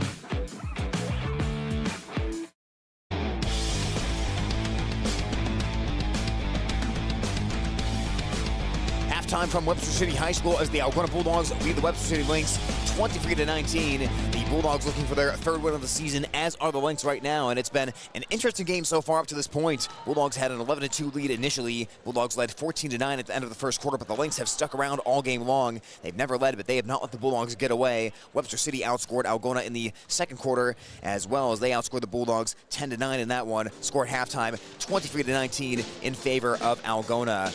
Well, defensively, I think Webster City's doing a lot of things against the Bulldogs, Greg, and the biggest thing we talked about in the first half is they're really doing a good job clogging the passing lanes, and I do feel Algona, they're sharing the ball a lot more tonight. They're moving it a little bit better, but Webster City, they're moving quickly as well. They're in the right spots defensively. They're making it tough to pass across the paint, which is what the Bulldogs want to do, and it seems whenever the Bulldogs try to do one of those skip feeds across the court, it's getting intercepted by the Lynx. So turnovers have been an issue tag for the Bulldogs, and just not... Even when there's not a turnover, Webster City's doing a good job getting their hand on the ball, knocking passes away, and just disrupting the rhythm of the Bulldog offense. I think that's the whole thing. They're really disrupting anything the Bulldogs are trying to do on offense and doing a nice job of it. And then on top of it, got Helmers and Alley in foul trouble and put them on the bench for about half of that first half. So big impact there. That'll be a big key here in the early part of the second half, is if either one of those guys for Algona picks up another foul. But you mentioned the Lynx defense. They're just flying around the court, really pressuring the passing lanes, and they've forced Algona into a dozen turnovers here in the first half. That's a lot of turnovers in the game, and the Bulldogs, who generally are pretty good at producing turnovers, have collected 9 on the Lynx, so it's kind of went both ways, but really making it tough on the Bulldogs, who really have had pretty good movement, and as you mentioned, scoring from different places with 3 threes here in the first half. That, 3 out of 4 he was from the floor there in the first half, and that's a big contribution, certainly. Bulldogs 9 out of 19 from the field, which isn't bad, and 3 out of 4 from behind the arc, all by Burns. And so that's been really pretty solid, but 19 shot attempts to 26 for Webster City, based on that turnover margin and a margin on the boards again. Webster City with 7 offensive boards there in the first half. Yeah, that is a big number to consider in this ball game, and I would really want to point that out. 19 shot attempts in the first half is not a lot for a team that likes to play as up-tempo as the Bulldogs do. That's a very limited amount of shots, and Webster City has done just a great job defensively, like we mentioned, but you got to give the Bulldog defense a little bit of credit as well. They really not Webster City get a whole lot on the interior tonight.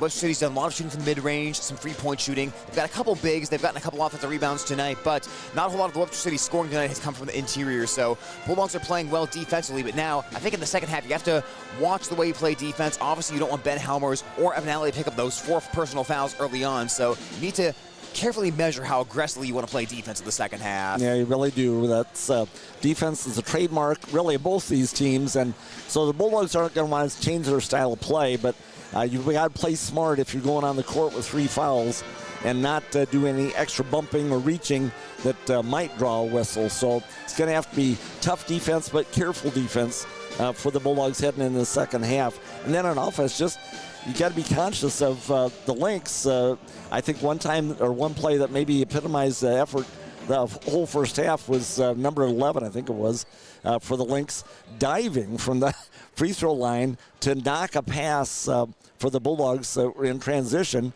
Going to have a lay-in had he not dove for that pass and knocked it out of bounds. That's really giving all-out effort there, which the Lynx are. So the Bulldogs going to be very conscious about that, taking care of the ball, make sure you rescue an opponent, picks up a dribble. You can't stand back and wait for the ball. You're going to have to break to it and really watch for the gaps because the Lynx are showing good quickness and good alertness, ready to get in the passing lanes. Yeah, that was a great Superman-type effort by Jackson Griffith on that dive to prevent a couple of Bulldog points right there. Bulldogs have had some success shooting the free ball of Burns tonight. Like you said, he knocked down 3 of his 4 free-point tries in the first half. He leads the way for Algona with 9 points so far in tonight's ball game, and we've seen a little success in transition as well for the Bulldogs, but as the better Webster City does in controlling the ball and not getting turnovers, the better they keep this pace of the game down and limit possessions for Algona. As each time the Bulldogs play Webster City, this game kind of turns into a grind. We saw it last year as well. It looked a little different than tonight, but Webster City really kind of forces the Bulldogs into these slug it out, battle it out, low-scoring kind of games. And Bulldogs came out on top last year in both matchups against the Lynx, but much like they did last year, Bulldogs are really going to have to earn it and grind it out here in the second half to get a win. Yeah, you really are. This is the type of ball game that the Lynx want to play, and the Bulldogs, I was kind of encouraged early on with that 11-2 start. I thought, oh boy, if we can really get on a roll here, get up 15, 20 points, they're not able to play the style of ball they like to play. But credit to the Lynx, really good hustle, and they drew some big fouls. They got some big steals and just kind of clawed their way back into this ball game. And it's going to be a battle down the stretch.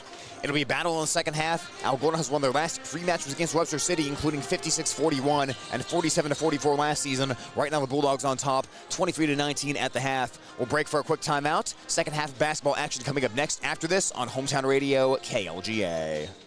Thank you to these Sports Club members bringing you this game on Hometown and Home Country Radio. Good Samaritan Society, Algona's senior housing and services rooted in God's love. Feed Mill Coffee Company, Algona's locally owned coffee shop. Tangle Salon for all your cuts, colors, hair extensions, and massage therapy needs. Schindler Lawn Care and Landscaping, 515-320-3840. All bringing you this ball game. Where you bank matters. Hi, I'm Sherry Bacon at Security State Bank, and we're relationship bankers. We get to know our customers and understand their financial needs. We're locally owned and operated, which means family, community, and service always comes first. So come to Security State Bank. We'll treat you like family. Security State Bank in Algona, Burt, and Laverne. Member FDIC, Equal Housing Lender. Security State Bank.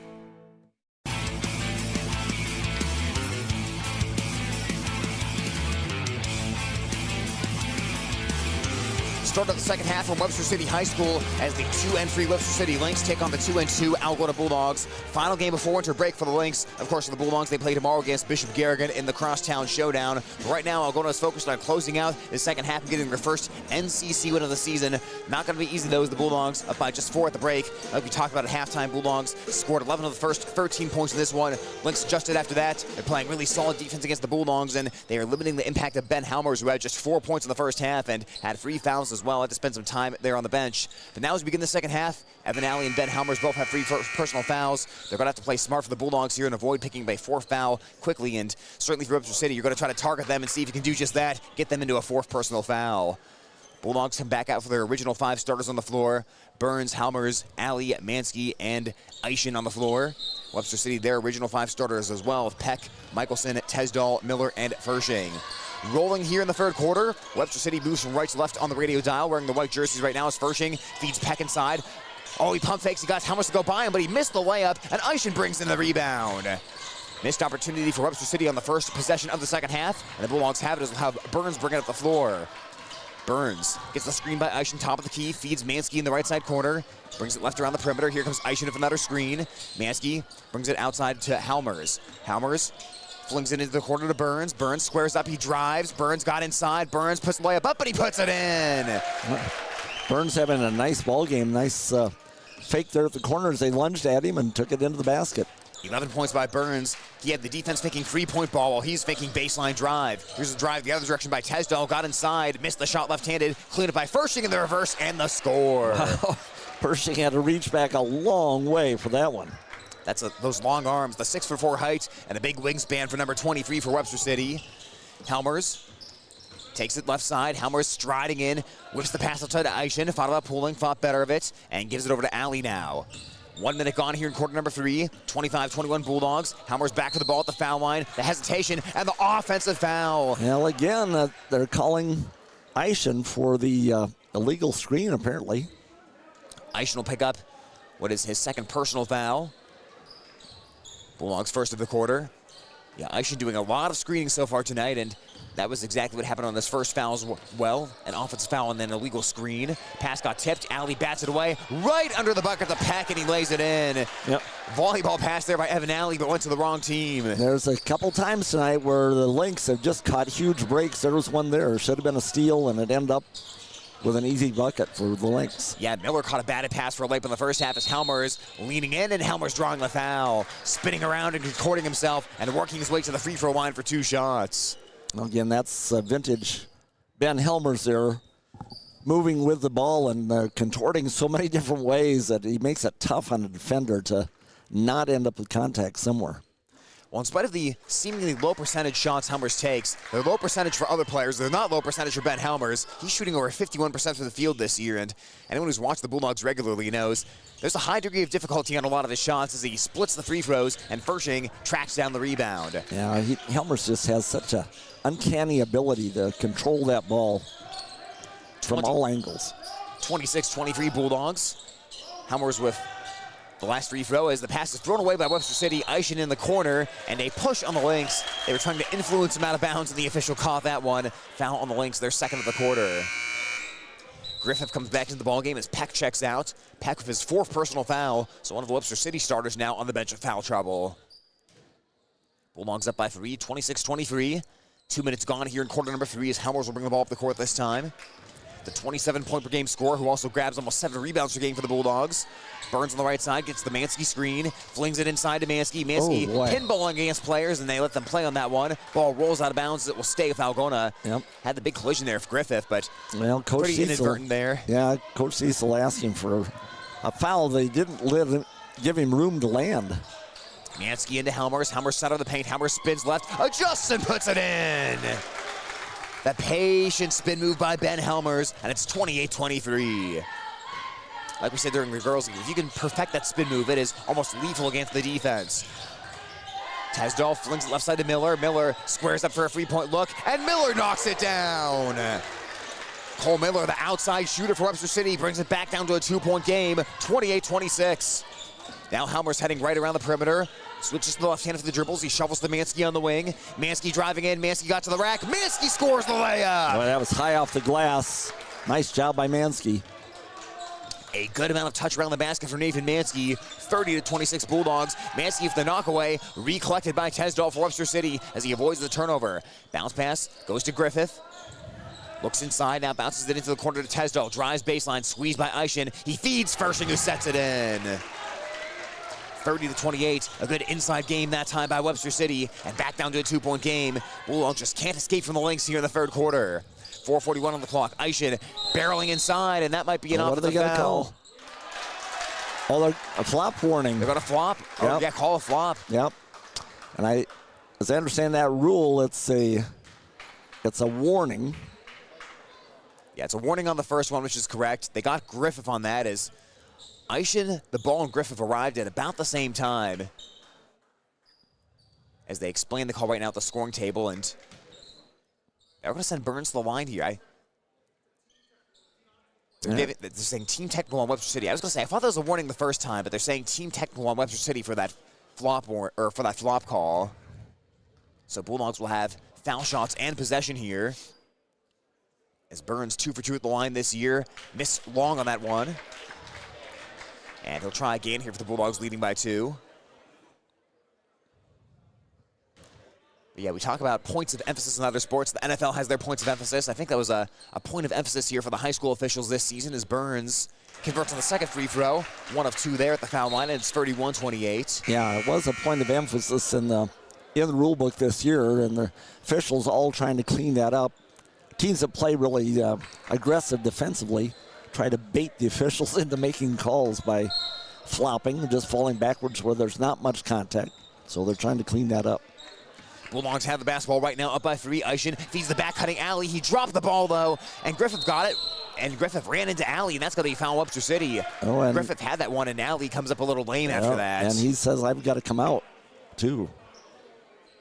Alley going for that left knee right now as he limps over to the bench. Yeah, Griffith just kind of rolled into him there. Nothing intentional, obviously, but as he was trying to recollect that ball, he just rolled into the leg of Alley that time. So Bulldogs have to bring Levi Walker into the game. Now it's Burns on the near side with the basketball. The bucket is towards the right. Burns, three-point look. They're giving it to him, and he left it short. Rebound secured by Griffith. That's Gavin Griffith, who just entered the game, as Jackson Griffith has been playing. Both Griffiths in right now for Webster City. Michelson brings it up the floor as the Bulldogs lead 31-28. Michelson works the dribble, picks it up as Walker pesters him near half court. Now Miller on the near side. Miller bounce pass right back to Michelson. Feeds Griffith in the corner, looks to the baseline, squeezes by Eischen. Now feeds it out to Griffith on the right side. Jackson Griffith throws the pass inside, intercepted by Mansky. Mansky up the near side of the floor looking for the trailing Eischen. Now shovels it to Helmers and the Bulldogs will get into their half-court offense here, leading by 3. Helmers right side to Mansky, saw an opening. They got back out to Helmers instead. Helmers with 22 on the shot clock. Mansky maybe could have just taken that one to the rack, but continues to work for another shot for the Bulldogs. Eischen right side of 16 on the shot clock, now to Helmers. Helmers, the hesitation, the working towards the baseline. Helmers underneath. Helmers, really tough shot, back to the bucket, missed, got his own miss back. Shot blocked by Fershing, and Webster City collects it. It's Michelson for the rebound. A near impossible shot that time by Helmers, trying to reach in from the baseline and throw it over his shoulder into the bucket. Could not find the bucket that time as the Bulldogs lead by 3. 3:13 left in the third quarter. Pass goes underneath to Griffith. Powers it off glass. Missed it. Got his own miss back. And then it's loose on the floor. And tie up. Walker and Griffith jump ball on that one. Possession arrow towards the Bulldogs is haven't seen a whole lot of those tonight. I think that's the first jump ball we've seen here in this boys game. I think it is. Possession arrow towards the Bulldogs, though, so they'll get it. As the score 31-28 right now. The 2-2 Bulldogs taking on the 2-3 Webster City Lynx. Lynx have beaten South Central Calhoun and Hampton Dumont Cal. They've lost to Appleton Parkersburg, North Polk, and Iowa Falls Alden. Helmers gets the ball right back from Burns. Helmers powers it up and in. Little give and go there for the Bulldogs, and it's 33-28. That ball almost rolled down the tunnel there as Coach Cecil had to go collect it and give it back to the official. Bulldogs have not trailed at any point in this game, but they haven't gotten a double-digit lead at any point in this game either. Across half court comes Michelson. The bucket is towards the left. Michelson working the dribble left around the perimeter. Picks it up deep on the left wing. Flings it across toward the right to Griffith.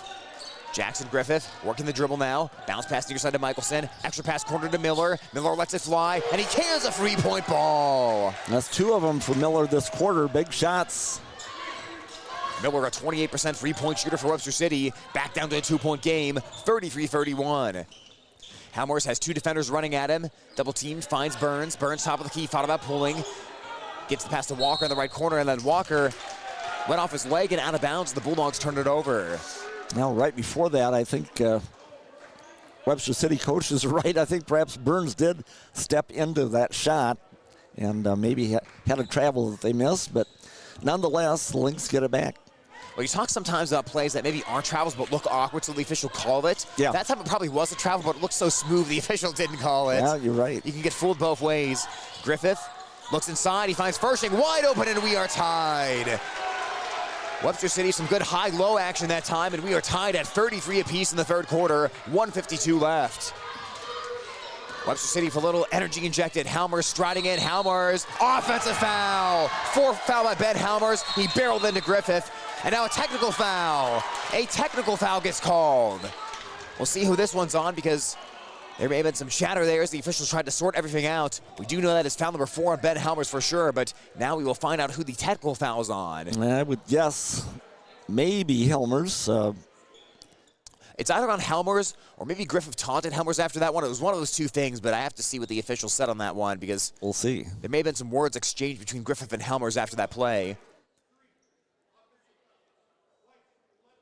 And it is on Griffith. It is, yeah. So Griffith must have taunted or said something to Helmers after that play because Helmers gets the personal foul, Griffith gets the technical, and I mean, that's just a mental mistake. Coach McKenny is talking with the official right now, and he does not agree with the assessment of the technical foul, but they'll send Burns back to the free throw line for 2 shots. How about that? Couple technical fouls here this quarter. You don't see that too often.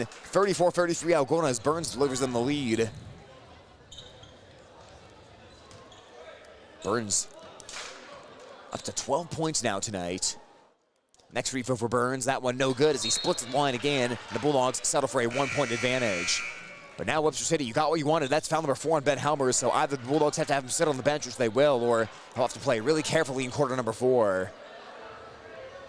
So Bulldogs have the basketball right now after the technical foul by Webster City. Mansky to inbound. Gets it in the backcourt to Alley. Guarded by Michelson as he'll bring it across half court. Alley spins around, feeds Mansky top of the key. Mansky to the elbow, left side, now out to the right to Walker. Walker brings it back to the middle, now finds Alley on the right wing with 1:32 on the clock. Alley driving right side, explodes the bucket, got inside, missed the layup though, and Griffith hugs the rebound. The 6'4 junior Gavin Griffith. Up the court, it's Miller. Miller 3-point try, and he knocks it down! Webster City with their first lead of the game. Well, that's 3 for 3 for Miller on the 3-point shots. And a timeout called by Algona. 30-second timeout as Webster City starting to feel it from downtown. That was Miller, and that's their leading scorer. He's the only Webster City Lynx player averaging in double figures. He's gotten loose a couple of times for that 3-point shot, and now the Bulldogs, they have to figure it out. Like we said, this is a tough game, a grinded-out type of game where it's lower scoring, and Bulldogs need some answers offensively. 4 fouls to net by Ben Helmers. He is sitting on the bench right now, and Burns has picked up a lot of that slack for double-digit scoring, but Bulldogs just have not gotten any flow so far tonight on the offensive side of the ball. No, really have struggled against their defensive pressure, and then on top of it, the Lynx have really heated up here in the second half. 7 out of 10 from the floor, the Lynx are here in the second half, including 3 for 3 by Miller from outside the arc. So they've had an excellent offensive explosion, really, for them.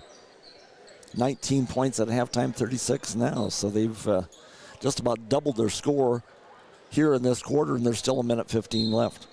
Well, we talk about the new-look Bulldog team this year. It's a new-look Lynx team as well. Webster City graduated most of their starters. Their only returner who was a regular last year was Michelson, who started in 13 games. On the right side, it is Walker right now for Algona. Webster City has their first lead, 36-34. Walker lost the ball along the baseline, out of bounds. They forced him all the way down, and he dribbled it out. So Bulldogs turn it over once again. They averaged 12 turnovers per game coming into tonight, and they were already at 12 at halftime and have coughed it up a couple times here in the third. Yeah, that's 4, so 16 now. Now 53 seconds left in the third quarter. Top of the key. Webster City had it. They get it left wing to Miller. Miller 3-point ball. He missed one, and skying it for rebound is Alley. He falls down, but he kept his dribble, and Burns is there to get the ball from Alley. Boy, good awareness by Alley to make sure he kept dribbling as he fell down and avoid the traveling call. 35 seconds left in the quarter, 25 on the shot clock. Burns top of the key for Algona. They give him the right side. He'll take it. He'll drive in. He pumps. He puts it up. And he missed the shot. That one might have been better just going straight up of it there as he let Fershing kick back into the play and ball's out of bounds back to the Lynx. That was tough. Looked like perhaps some contact on that Burns shot, but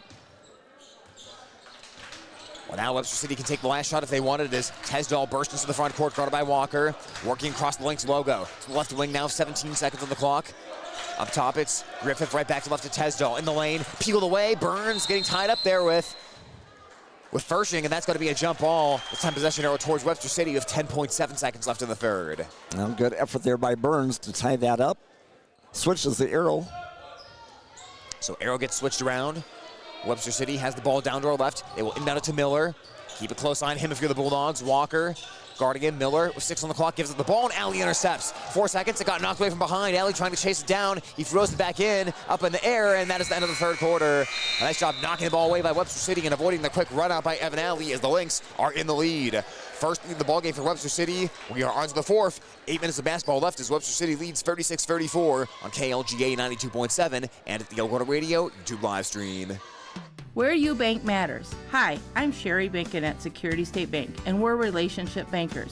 We get to know our customers and understand their financial needs. We're locally owned and operated, which means family, community, and service always comes first. So come to Security State Bank. We'll treat you like family. Security State Bank in Algona, Burt, and Laverne. Member FDIC, Equal Housing Lender. Security State Bank. Thank you to these sports club members bringing you this game. Runkey Brothers Full Service. Experience the Runkey Brothers difference for all your auto service and repair needs. Nutrient Ag Solutions of Irvington and Laverne for all your crop input needs. Erpelding Boyd & Company CPAs. They're not just about taxes. Hy-Vee. Use the Fuel Saver card. Fill your cart, fuel your car. North Iowa Appliance Center, Highway 18 East in Algona, where they sell the best and service the rest. Erpelding Excavating Enterprises. Let them take care of your grading, excavating, and drainage needs. All bringing you this ball game.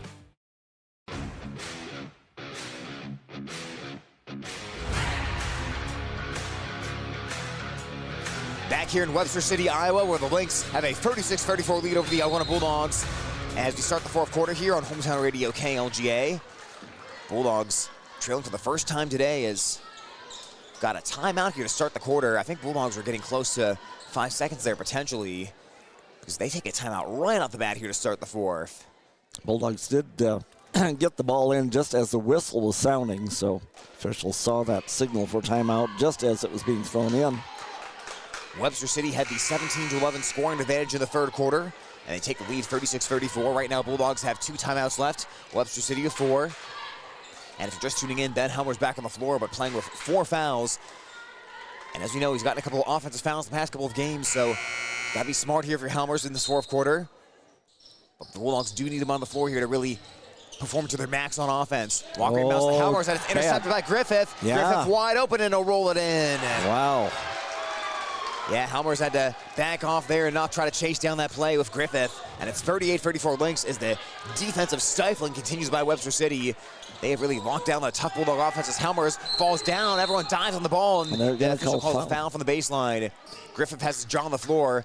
I think the official from behind was seeing that a little better because the official from the half-court side of the court said jump ball, but then the baseline official came in and said foul. Yep, jumped over the top of Helmers, landed on him from behind there, so. Tesdahl picking up his second personal. Bulldogs have the bucket towards their right. Ball is inbounded to Burns, who's had a double-digit scoring game for the first time in his freshman career. Burns on the right wing. Eischen screens. Burns towards the left. Has the ball pinned on his left leg as he got off to Helmers. 30 seconds gone here in quarter number 4. Helmers wings it across the Burns in the left corner.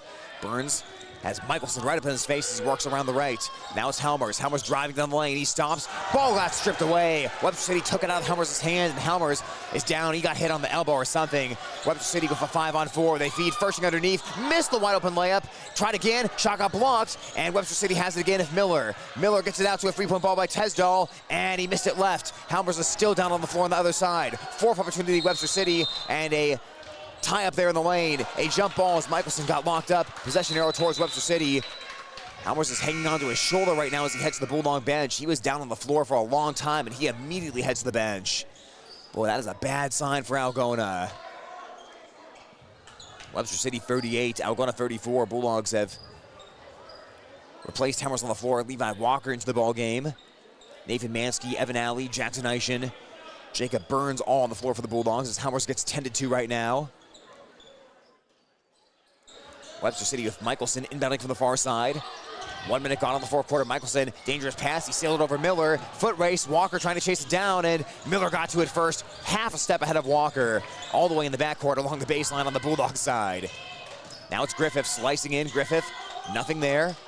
Flings it across, intercepted by Alley. Bulldogs will run. Here comes Evan Alley running up the floor. Alley to the bucket. Shot got blocked with a foul. Foul in transition. Tesdall picks that one up with 6:41 on the clock. His third personal. Griffith's going to come in for Webster City. The 6'4" junior Gavin Griffith. After the first free throw by Evan Alley, who so far this season has made 2/3 of his free throws, 66.7% of the line, and misses the first one from the strike. Peck and Griffith into the ball game. Peck with 4 fouls for Webster City. The senior wearing number 3 re-enters the ball game after sitting out for a lot of the third quarter. Out of the game is Jackson Griffith as well as Luke Fershing. Fershing moves so well inside tonight. He's given the Bulldogs a lot of problems on the interior. I think a lot of Bulldog players may be breathing a sigh of relief to see him out as Mansky rebounds the free throw, and he banks it in. Boy, right on cue, offensive board, and the putback by Mansky. Mansky went up high to snatch that one from behind.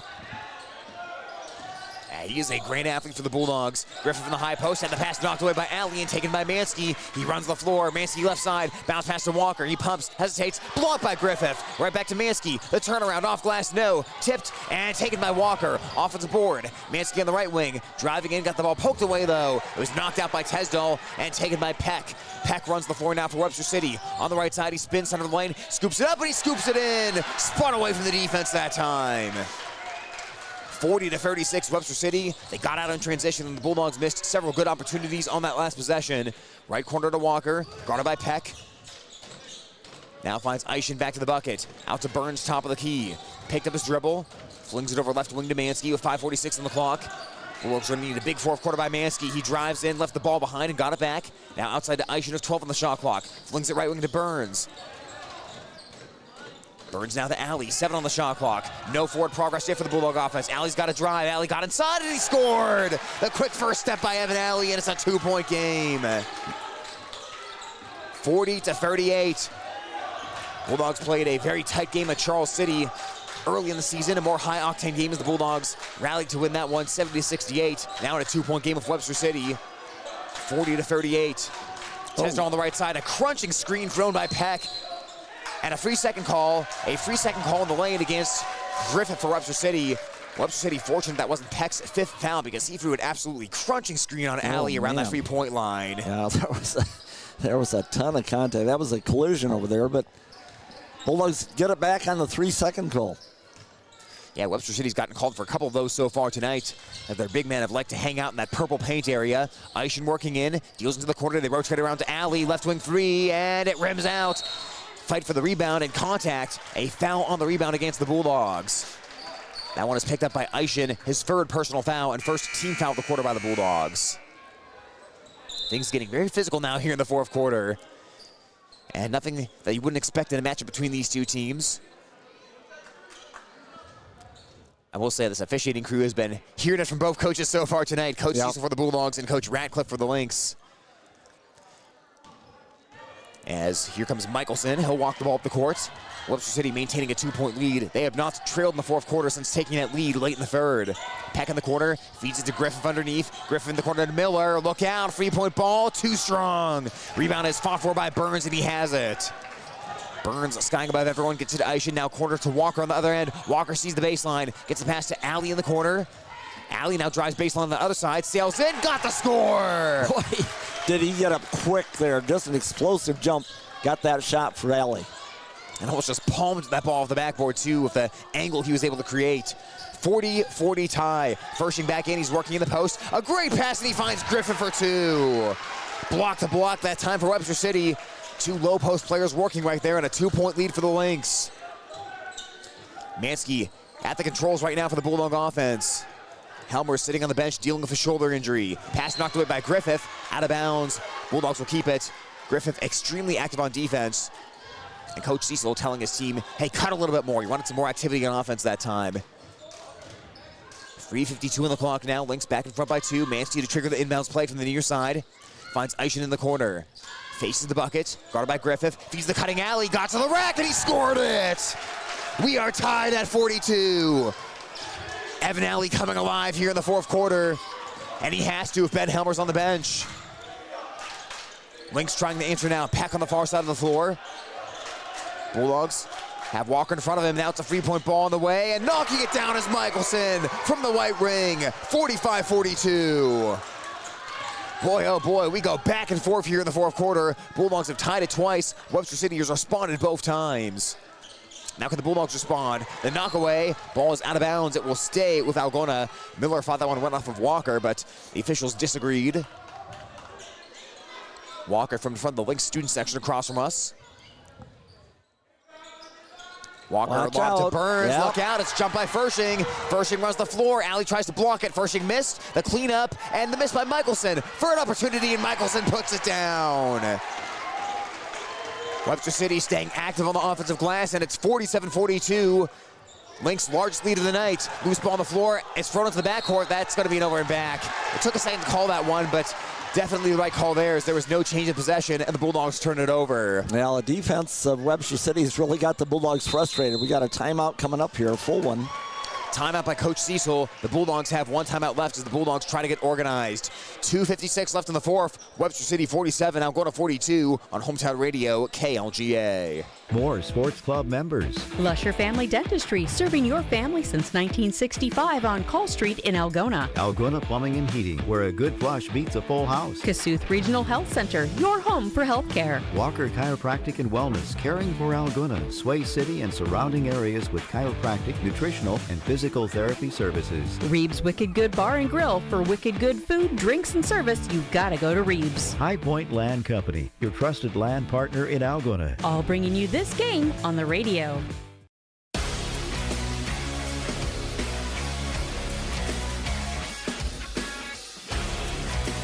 Less than 3 minutes to go in the fourth quarter on Hometown Radio KLGA and the Algona Radio YouTube live stream. Algona has led for most of this game, but Webster City took the lead late in the third quarter. They now lead 47-42 here with less than 3 minutes to go in the fourth. I'm Tyler Lance alongside Greg Stewart. Greg, the Bulldogs are having some turnover issues, and part of the problem is I think they need to pass with a little more conviction. They're floating a few passes just dangerously across the court in Webster City. They are so aggressive. They're jumping into the lanes, and now they're stealing the ball and getting out in transition. Yeah, you just cannot throw soft passes against this defense, and that last one is just kind of a high lob into the middle of the court. That's really dangerous. Webster City making the Bulldogs pay for that. Ben Helmers, by the way, has left the gym now with the ice pack on his left shoulder. And a traveling violation by Webster City. Big turnover there of 2:51 left. Helmers injured his shoulder early in this fourth quarter as the Bulldogs have to survive and find a way to win without him now. Ball's into Evan Alley. Bulldogs have had foul trouble all night, and now injury issues to Ben Helmers as Alley bursting into the front court, deals into the corner to Burns, lets it rip, and free ball in and out. Walker had the rebound briefly, but it's taken now by Griffith for Webster City. Nearly a chance for a second chance by the Bulldogs. That would have been huge. It was halfway down, jumped out. And now a foul by Griffith. Griffith set the illegal screen there, and Webster City turns the ball right back over to Algona as they were bringing it across half court. Well, and really a tough contact there, but I think what the official is calling was just a little bit of a lean on that screen, put a shoulder into Walker as he went by. That is foul number 4 on Griffith. So Peck on the floor, 4 fouls. Griffith for 4 as well for Webster City.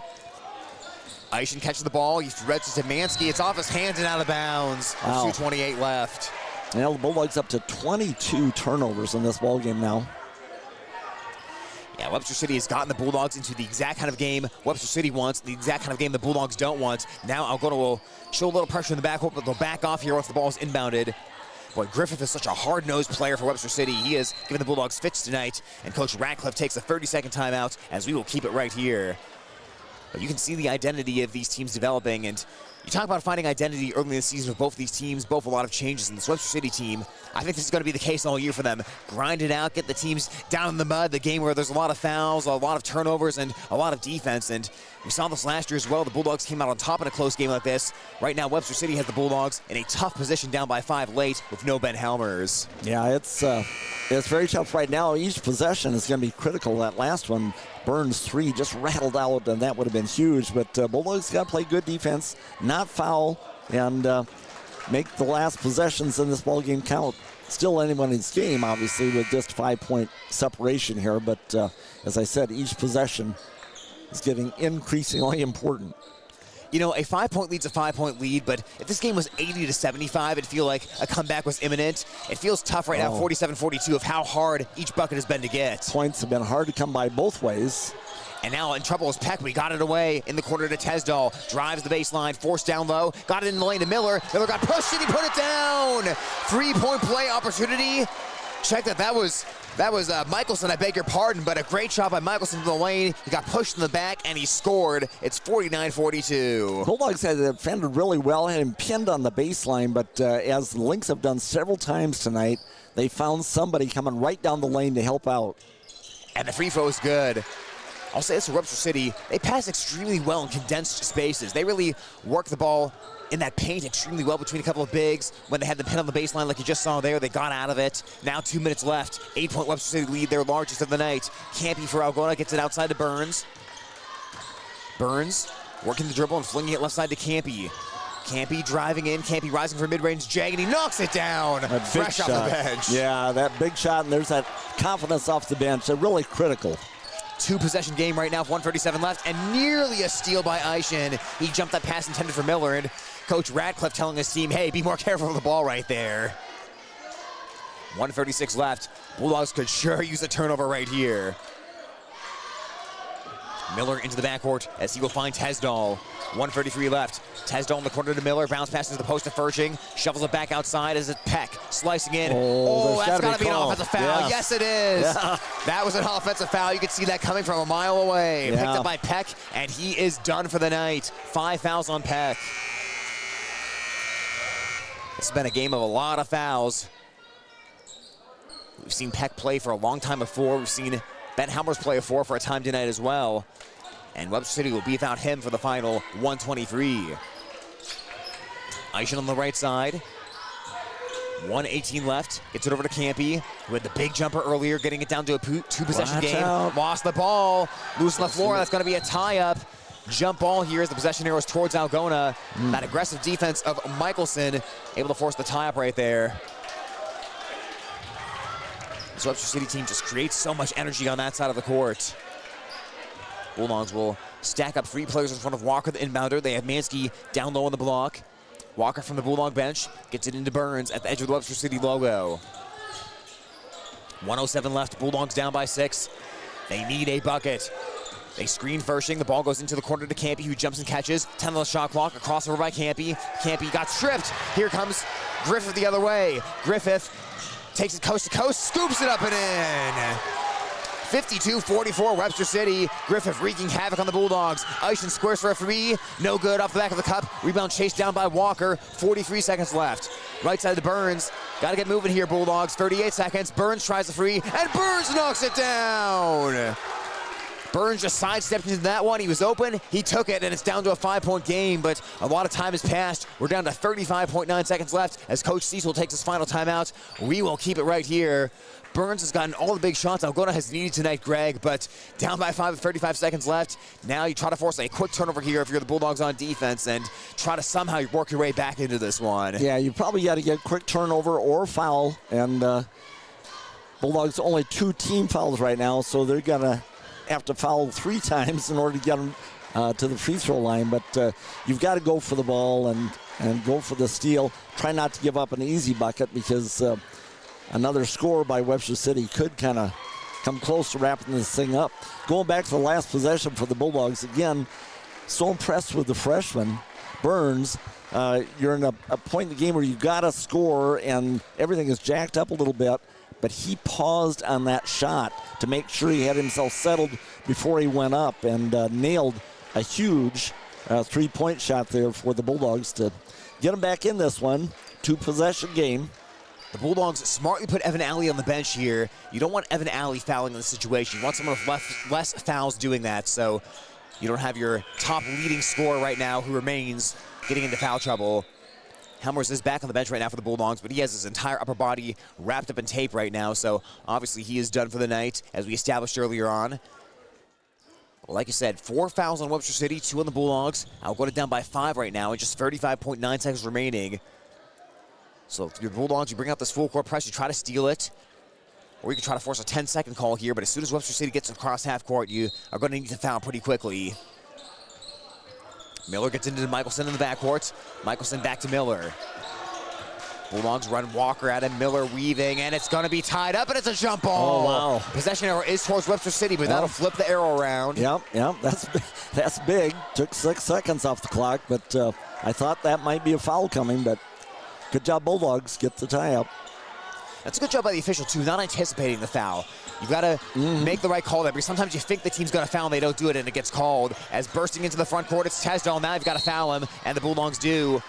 It didn't look like Eishen was trying to foul him there, but at this point in the game, you got to do it. That's number 3 in the Bulldogs as Eishen picks up his 4th personal. And now precious seconds, of course, taking off the clock down to 20 left here. The Bulldogs cannot afford a 10-second possession here by the Lynx. It's got to be 5 or less, I would think. Give yourself a chance. Evan Alley limps back into the ballgame. He banged up his left knee earlier, and the Bulldogs foul quickly here with 19 seconds left. They fouled Miller, so that's number 4 on Algona. Next one will put Webster City on the free throw line. And I would expect you're going to see that right away. Either Bulldogs are going to get a steal here or foul. Inbound cleanly to Fershing, and he is swarmed and he is fouled. Eishen might have fouled him there, and if he did, that's number 5. No, they're going to say that was on Mansky, which is preferable for the Bulldogs here. You avoid a player fouling out. And 17.7 seconds left. Well, the good news there, Greg, Bulldogs did all that very quickly. They didn't let Webster City throw a lot of passes and burn a lot of clock here. And the worst thing they can do here to the Bulldogs would be make both free throws, obviously, but Webster City has struggled at the foul line this season. And that one is short, but it bounces in. Fershing with the deflection, and a 53-47 game. This is the big one to make it a 3-possession ball game. 6 points right now, the margin in favor of Webster City. Fershing a 60% free throw shooter. Webster City drops 2 players back to prevent a runoff by the Bulldogs, and that one rattles in as well. Carbon copy of the first foul shot, same kind of deflection. Now the Bulldogs are in big trouble, down by 7, and the ball is stolen away by Griffith. Griffith runs the floor, and the Bulldogs try to steal it, and they foul with 9.6 seconds left, and that should just about do it here tonight. Webster City up 54-47, and Griffith, who has pestered the Bulldogs all night long, he's been a thorn in their side on defense, and he delivers the final blow tonight as he'll head to the foul line. A stifling performance by Webster City, and believe it or not, this is the season-high point total for Webster City as well. They had not been above 50 prior to tonight. They're at 54 right now. Free throw by Griffith. Almost banked it in, but it's no good. 9.6 left. Algona will lick their wounds literally and figuratively and get ready for Bishop Garrigan tomorrow in the crosstown showdown from Algona High School. Evan Alley and Ben Helmers both banged up tonight as the second free throw misses, and Griffith got his own miss, and he floats and misses, and he gets a 3rd opportunity, and he'll bring it back outside, and that'll bring an end to this one. 2 offensive rebounds at the end for Griffith, and Webster City stifles Algona tonight. 54-47 Lynx. They win this one and get back to 500. Bulldogs take their 3rd loss in a row, and they are 0-2 in the North Central Conference. That final play there really encapsulated the whole game. Griffith made things happen all night long on the defensive end and offensive rebounding, and got 2 late offensive rebounds to put this game away. 54-47 our final scores. We'll step aside for a timeout and wrap it up after this with the final numbers on Hometown Radio KLGA and at the Algona Radio YouTube live stream. High school sports on Hometown and Home Country Radio, brought to you by these fine sports club members. Signworks Inc. For all your signage needs and printed apparel, stop in or call 295-9544. New Way K&H Co-op, delivering exceptional value through knowledge and innovation. West Bend Ford, meeting your service, new and used vehicle needs. Tom Eishen Sales, your store in the country, carrying Steel and Toro products and Green Mountain pellet grills. PMC Advantage Insurance Services, insuring our neighbors for over 80 years. All sponsors of this game broadcast. When you need cash on the go, there's no need to pay a surcharge fee with MoneyPass. Iowa State Bank is proud to be part of the MoneyPass network of surcharge-free ATMs found nationwide. Look for the green and blue MoneyPass symbol on over 32,000 ATMs across the nation. Or find an ATM near your vacation spot or travel destination at moneypass.com. MoneyPass, another way that Iowa State Bank helps people succeed. Member FDIC. High school sports on Hometown and Home Country Radio, brought to you by these fine sports club members. AK's Chrome Kitchen. When you come in, your family. Farmers State Bank is proud to be part of our community. Offices in Algona, Whittemore, and West Bend. Stroman Dental, giving you something to smile about. Bill's Auto and Truck Repair. Service is the difference. Trend Salon, your complete family hair salon. It's all about you. Oak Crest Funeral Services, celebrating a life lived. All bringing you this game on Hometown and Home Country Radio. For over 40 years, Northwest Iowa bone, joint, and sports surgeons have maintained one mission: to provide excellence in orthopedic care. Their team of 9 physicians offers specialized care in everything from arthroscopic same-day surgery to joint replacement, as well as hand and foot surgery, and have an orthopedic surgeon on call 24/7. Healthcare isn't about appointments, it's about taking care of people, and that's their specialty. Visit Northwest Iowa Bone, Joint, and Sports Surgeons on the web at nwiabone.com.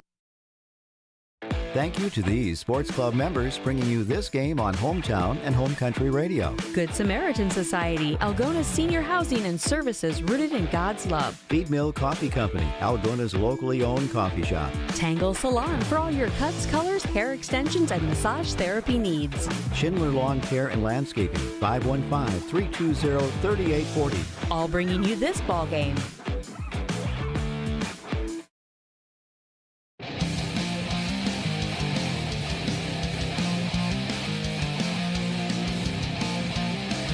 Wrapping this one up from Webster City High School, with the Algona Bulldogs are defeated tonight by a final count of 54-47. Algona has taken their 3rd loss in a row, and they are 0-2 in North Central Conference play, falling to a 2-3 overall record. Webster City gets a win in their final game before winter break. They are 3-3 overall now, 2-1 in the NCC, keeping themselves in the race early on. It was a grinded-out type of game. Bulldogs led the entirety of the first half and most of the third quarter. Bulldogs had a 14-9 scoring advantage in the first. Webster City outscored the Bulldogs 10-9 in the second, as the Lynx had the deficit at halftime, 23-19. In the third quarter, the Lynx outscored the Bulldogs 17-11, as Webster City went up 36-34 heading into the fourth. And then in the fourth, Webster City just slowly squeezed the life out of Algona. They outscored the Bulldogs 18-13 in that final stanza to win this one, 54-47.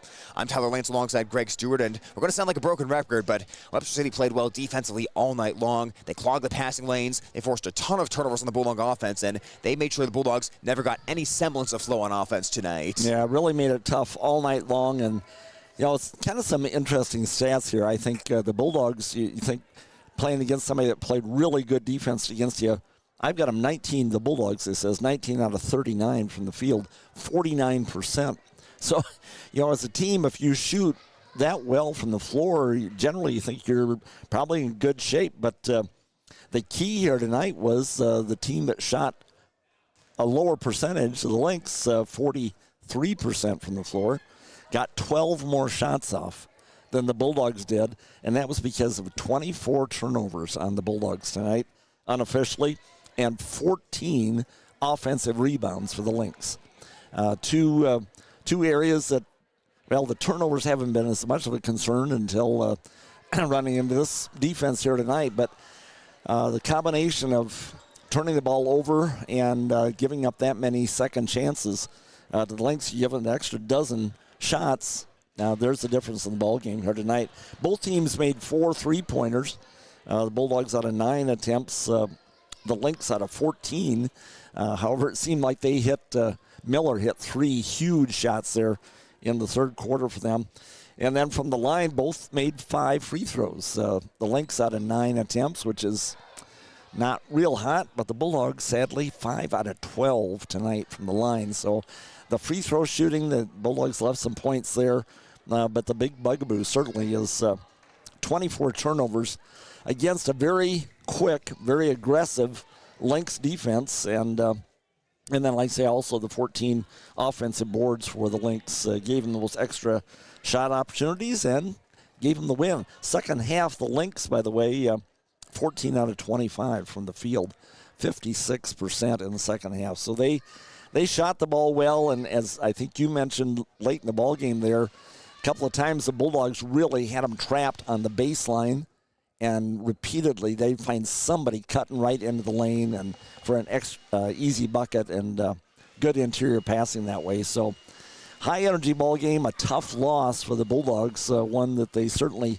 could have had, and now lose, hopefully not a serious injury to their number one player, scorer, Ben Helmers. But when he went out of the game there with that injury, they put ice on it. He had a trainer attention from Webster City here working with him, and they put ice on it, took him out of the gym for a while. He did come back, but out of uniform, and that shoulder's wrapped up. So we don't know what his availability will be immediately, but certainly hope it's nothing too serious. But emotionally, psychologically, this is a tough one for the Bulldogs. It's been a tough week, but this is one that initially it seemed like they were in control, and the Lynx took it from them, and it's going to be a test of character here to see how the Bulldogs can bounce back. It certainly will be a test of character, and it's tough to lose any game, obviously, but it feels a little different when a team gets you totally out of your style of play. If this had been an open floor, run and gun, high-scoring game where the Bulldogs lose 80-78, you'd say, well, that was a loss, but it felt like they played their game. It did not feel like the Bulldogs played their game tonight. It felt like Webster City completely dictated the terms in this one, and that's probably going to be the toughest thing psychologically for the Bulldogs. And then the other concern, of course, like you said, is injuries. We know Ben Helmer's left the game. He did not return and really had his entire upper body wrapped up with ice.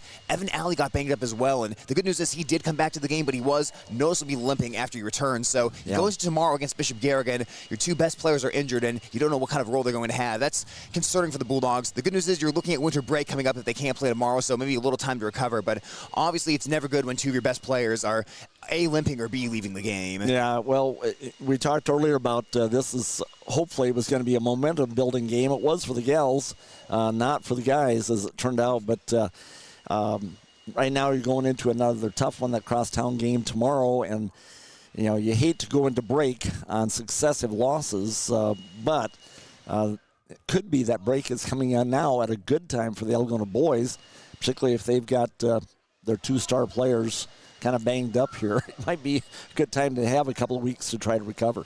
Well, if they are a little bit banged up, one good thing for Algona is that freshman Jacob Burns really emerged today. This was a game where it really seemed like he defined his role. The Bulldogs kind of figured out, hey, we maybe do have a good three-point shooter. We've talked all the time about how the Bulldogs three-point shooting isn't what they can rely on. They've got to be a team that wins in other ways. But if you can just have one guy who gets really hot from three-point land, that can open things up so much. And Burns, his first double-digit scoring game tonight, knocked down several three-pointers in this one. And they may need a lot of Burns tomorrow to contend against Bishop Garrigan if the Bulldogs are without Ben Helmers, which, again, we don't know if that's the case or not. That's totally speculation. But, just with the way it looked, you worry about that a little bit. So Burns may take a big role tomorrow, but it's a confidence builder for him tonight, if not for the rest of the team. Yeah, that's very encouraging to see the young player.